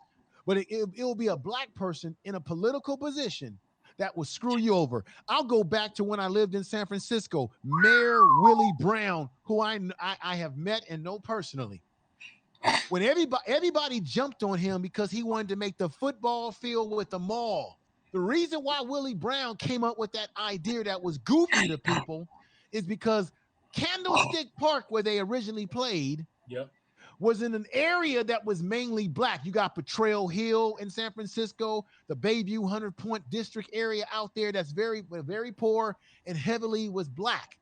He was thinking about bringing jobs and opportunity to the community, which is why he had this idea of a mall and a shopping district with the stadium and people. And guess what? The reason why it didn't get built, because y'all's NFL and as well as white folks in San Francisco didn't want to see them do this project because they knew it would benefit black people in that area. They power played them. Now, it was a power play. Let me add to what you just said real quickly, brother Info. I'm glad what you just said about the politicians, because black people, we fell way too far in love with black politicians, and we treat them like celebrities. Case in point, Obama. When he won, we didn't know what he was going to do for us. They went out and bought goddamn T-shirts. They was twerking at the inauguration. Black people lost their damn mind when Obama won. And I'm like, y'all don't even know what he going to do yet. Calm, slow down, ask him some questions first. And I can go way deep. We'll have to do that's a whole nother thing. But my general point of what you just said, why politicians are becoming less effective, specifically for black people who are on the lowest rung that nobody wants to help. They look at us as an irritant. Ask yourself why Chinese people aren't heavily into politics. How many Chinese people do you ever see out there talking about I'm voting for, especially for a major part? They don't have to. You know why? Because they got jobs. Politics is really to protect and create jobs. That's the main function or the most important function of politicians. They're supposed to make sure certain groups of people have jobs and resources. That's what their job is. The reason Chinese people don't have to have politicians or heavy representation in big government is because of what? They have the least amount of unemployment than everybody else. Chinese people unemployment is less than 5%. That's better than white people. How many Chinese unemployed people do you see? And you live in California. It's a bunch of Asians out there. How many unemployed? You'll see one probably okay. here. Let me But let, go let ahead, me go say this. San Francisco has a big homeless problem, ladies and gentlemen, just like New York and many other major cities. Yep. I'm 51 years old. I went to junior high school in San Francisco in the Bay Area, high school, college, so I've been around a little bit. I can count in my whole life living in San Francisco, probably on one hand, the number of homeless Asian people that I saw in San Francisco. I could probably count on my hand the number of homeless Asian people I saw in Oakland, California, and throughout the Bay Area. Why? Because they have generational wealth, they have economics, they have their own community, they tend to take care of their own. You hardly ever see them in nursing homes, hardly ever. They just and they've it's the facts, ladies and gentlemen. You'll see us out there, unfortunately, especially in Los Angeles, for a whole host of reasons. You know, Right? I want to just, and this will be it for me because I know y'all. We damn near we go on towards 4. I gotta So, eat. I gotta eat. Yeah, we gotta I've been get talking information, about man. eating. Y'all ain't Something to stopped eat. talking yet, man. I done So- walked around, put my son to bed, locked the door. All right, that'll work. We can wrap it up now then. Go ahead, y'all. When we look at like areas like your Chinatowns and wherever the places in New York and different districts, Italian places, whatever. When we see the storefronts, above the storefronts be like apartments and shit like that. Yep. Back in the day, in the Greenwood district, places like Rosewood, where there were Black Bottom here in Detroit, where there were prominent Black business areas, right? Right. Those businesses above that, those were rooming houses a lot of times, apartments and different things like that. Black people wasn't on the street. We didn't allow our people to be on the street. That was the thing about Greenwood. They had rooming houses. And see, they've got people out here down talking what Greenwood was, or what Rosewood was, what any other prominent Black community was, saying that it was just an ordinary neighborhood. No, they were onto something because Black people didn't allow other Black people to leave that community.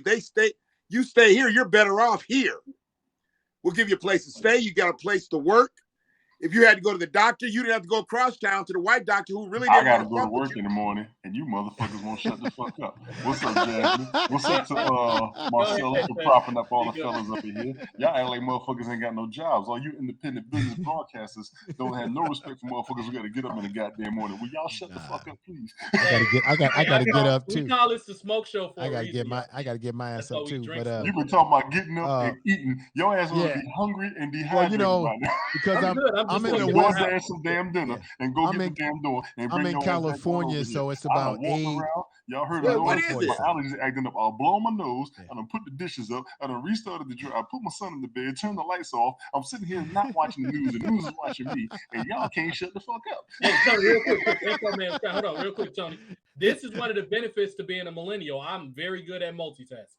I didn't cook. I'm just waiting for these vegetables, man. I'm through already. I know brother. this brother has done. This brother has done a broadcast. I want to tell y'all something for real. Jasmine, how you doing? Appreciate the Miss Seller for the compliment for all the fellas up here. Hold it down, Tony. Antoine and all y'all. But honestly, this is dope. This is deep. This needs to be done. I will lose sleep over a decent conversation like this because we need this. All we got to do after this is get some damn answers. Absolutely. We keep talking about issues. We keep talking about past. We keep talking about legislation. Everybody up here watching. Let me tell y'all something. I'm going to go ahead and throw my shit in here because I've been quiet 45 minutes. All this shit we've been talking about has already been done. What are we going to do to get there? And then what are we going to do once we get there? That's an answer a lot of us don't answer. I'm done. Go ahead. Go ahead, Info. Go ahead. I'm going to say I'm going to end this right now with, for me, you have the answer. You look at yourself every day when you look in the mirror. You are the person that can make the change. It's what you do as an individual. You just said that you put your son to bed. You're already doing it, man.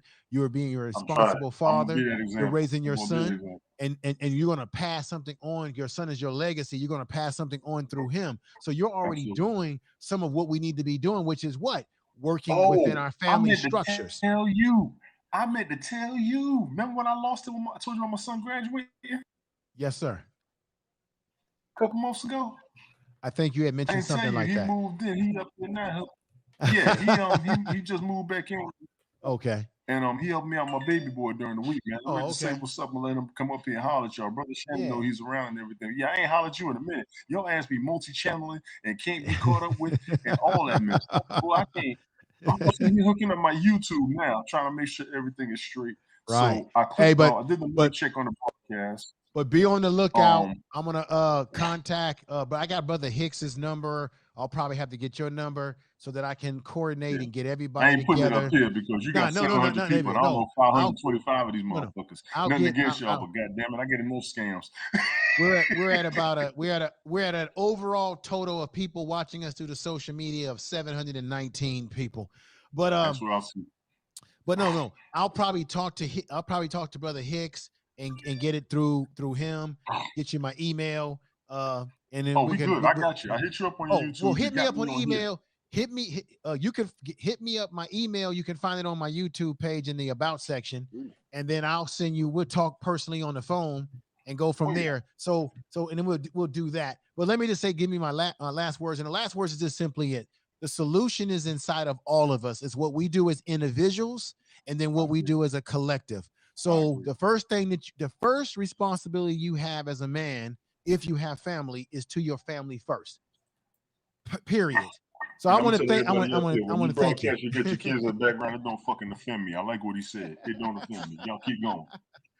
And thank you, everybody. I'm about to get on off. Everybody, man, go back that damn dinner and finish your point because y'all started talking about some good shit now. See, now you tripping. Everybody that's on the YouTube version, thank you for coming over and watching the program that we piped in to my channel. That's actually on the Political Smoke Show, brother TJ. This is his actual broadcast, and on Haps TV, you're able to broadcast your feed into various social medias all over the damn place. So some folks are watching us on Twitter right now. What's Twitter, that? Facebook, Twitch, Instagram, everywhere. YouTube, all that. So thank you, ladies and gentlemen. Overall, and I gotta say this because I'm gonna brag, because overall we had over 724 people watching us throughout various different social medias combined into one. That includes, and to the three motherfuckers that watch me, I appreciate y'all. I appreciate y'all. If he had 3, I had 21. I had about you always trying to one up a motherfucker. God damn it! I had, in all seriousness, y'all, I had 200, but brother Info brought about 4. So we're in the bit. Hey, you getting some? I'm gonna give you your flowers. You got coins coming my way. Firstly, out of my pocket, you really held it down. Well, I've been trying to get with Info. Y'all don't know how long I've been trying to get with Info. Him and Shannon, because I knew y'all was gonna have some synergy on here together. Shannon and Information Man are 2 people I've been trying to get together for a while because I know y'all was gonna have that synergy. I work with Tony all the time. This motherfucker right here, what these bitches want? I see Tony ass all the time. Tony and motherfucking Brian with looking like DMX. I see these tired motherfuckers all the time. Now I love you dealing with real cats, dog. I'm trying to tell you, I can show you some inboxes, dog, where I left motherfuckers messages. Hell, I left Antonio Moore a message and Yvette Carnell a message within 10 days of each other. 2 of the same messages about ADOS shirts. Within 3 weeks, they had an ADOS t-shirt. Wow. So I had already had the motherfuckers made. I was trying to donate them to their conference. A Political Smoke show. He's promoting the show, everybody. So check him out. He's on Haps every Tuesday on Haps TV. 7 p.m. Central. And I'll come over and join the brother. And what I put in the chat and on my shows, I said a pop-up show. So maybe this will be something that I will do. You on do Tuesday and pop it through pop it through the system. I don't see you but once a month when I'm lucky. So I'm glad you here.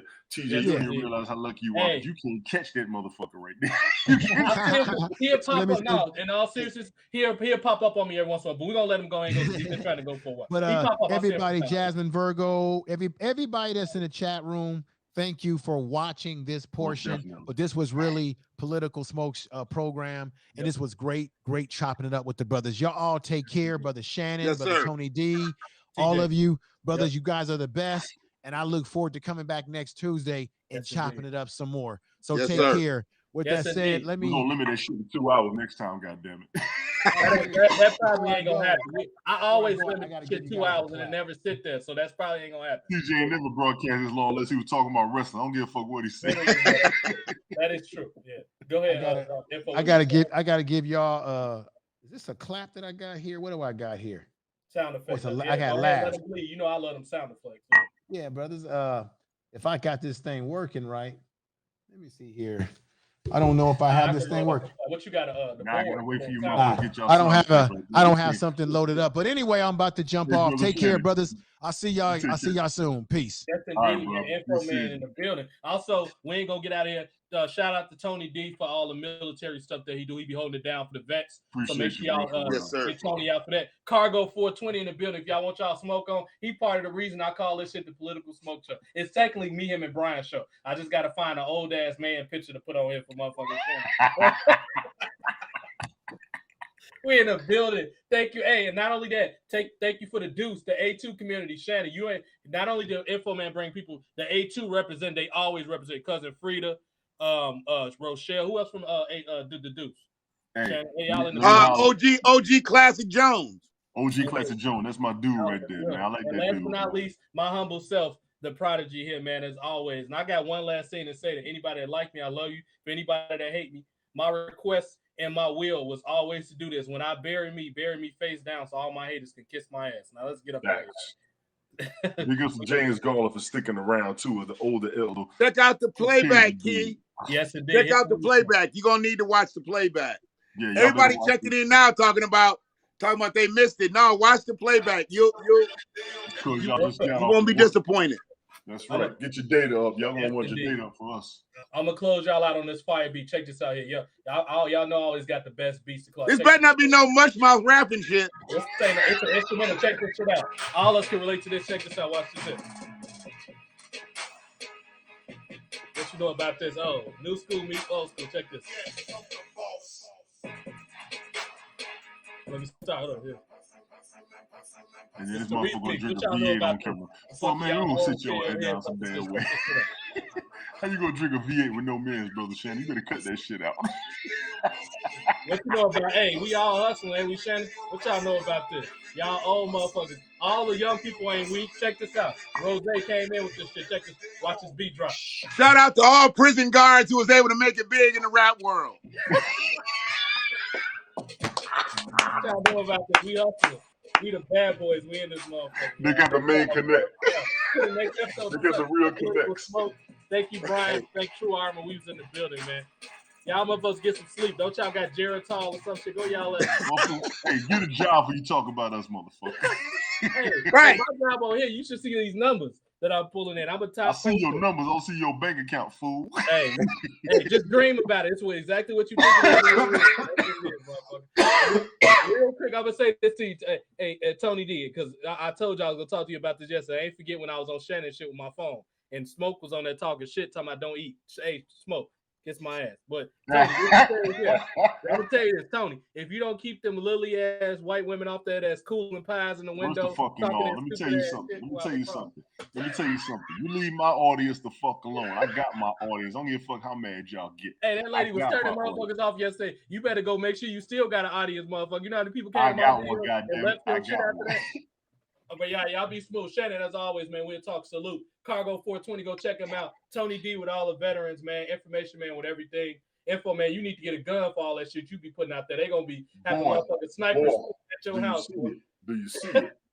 And for me, the latest and greatest of all MMA, wrestling, everything. I'm the black Joe Rogan. Motherfuckers don't want to give me credit, but I am, or whatever. But I wouldn't be able to do without my audience. Shannon, Brian, True, any of the women in the comment. Y'all be smooth. I'm gonna get the hell up out of here because I need to eat. All right, y'all be smooth. All right, dog. I'll let you later. Y'all hungry is your own fault. All right, Tom.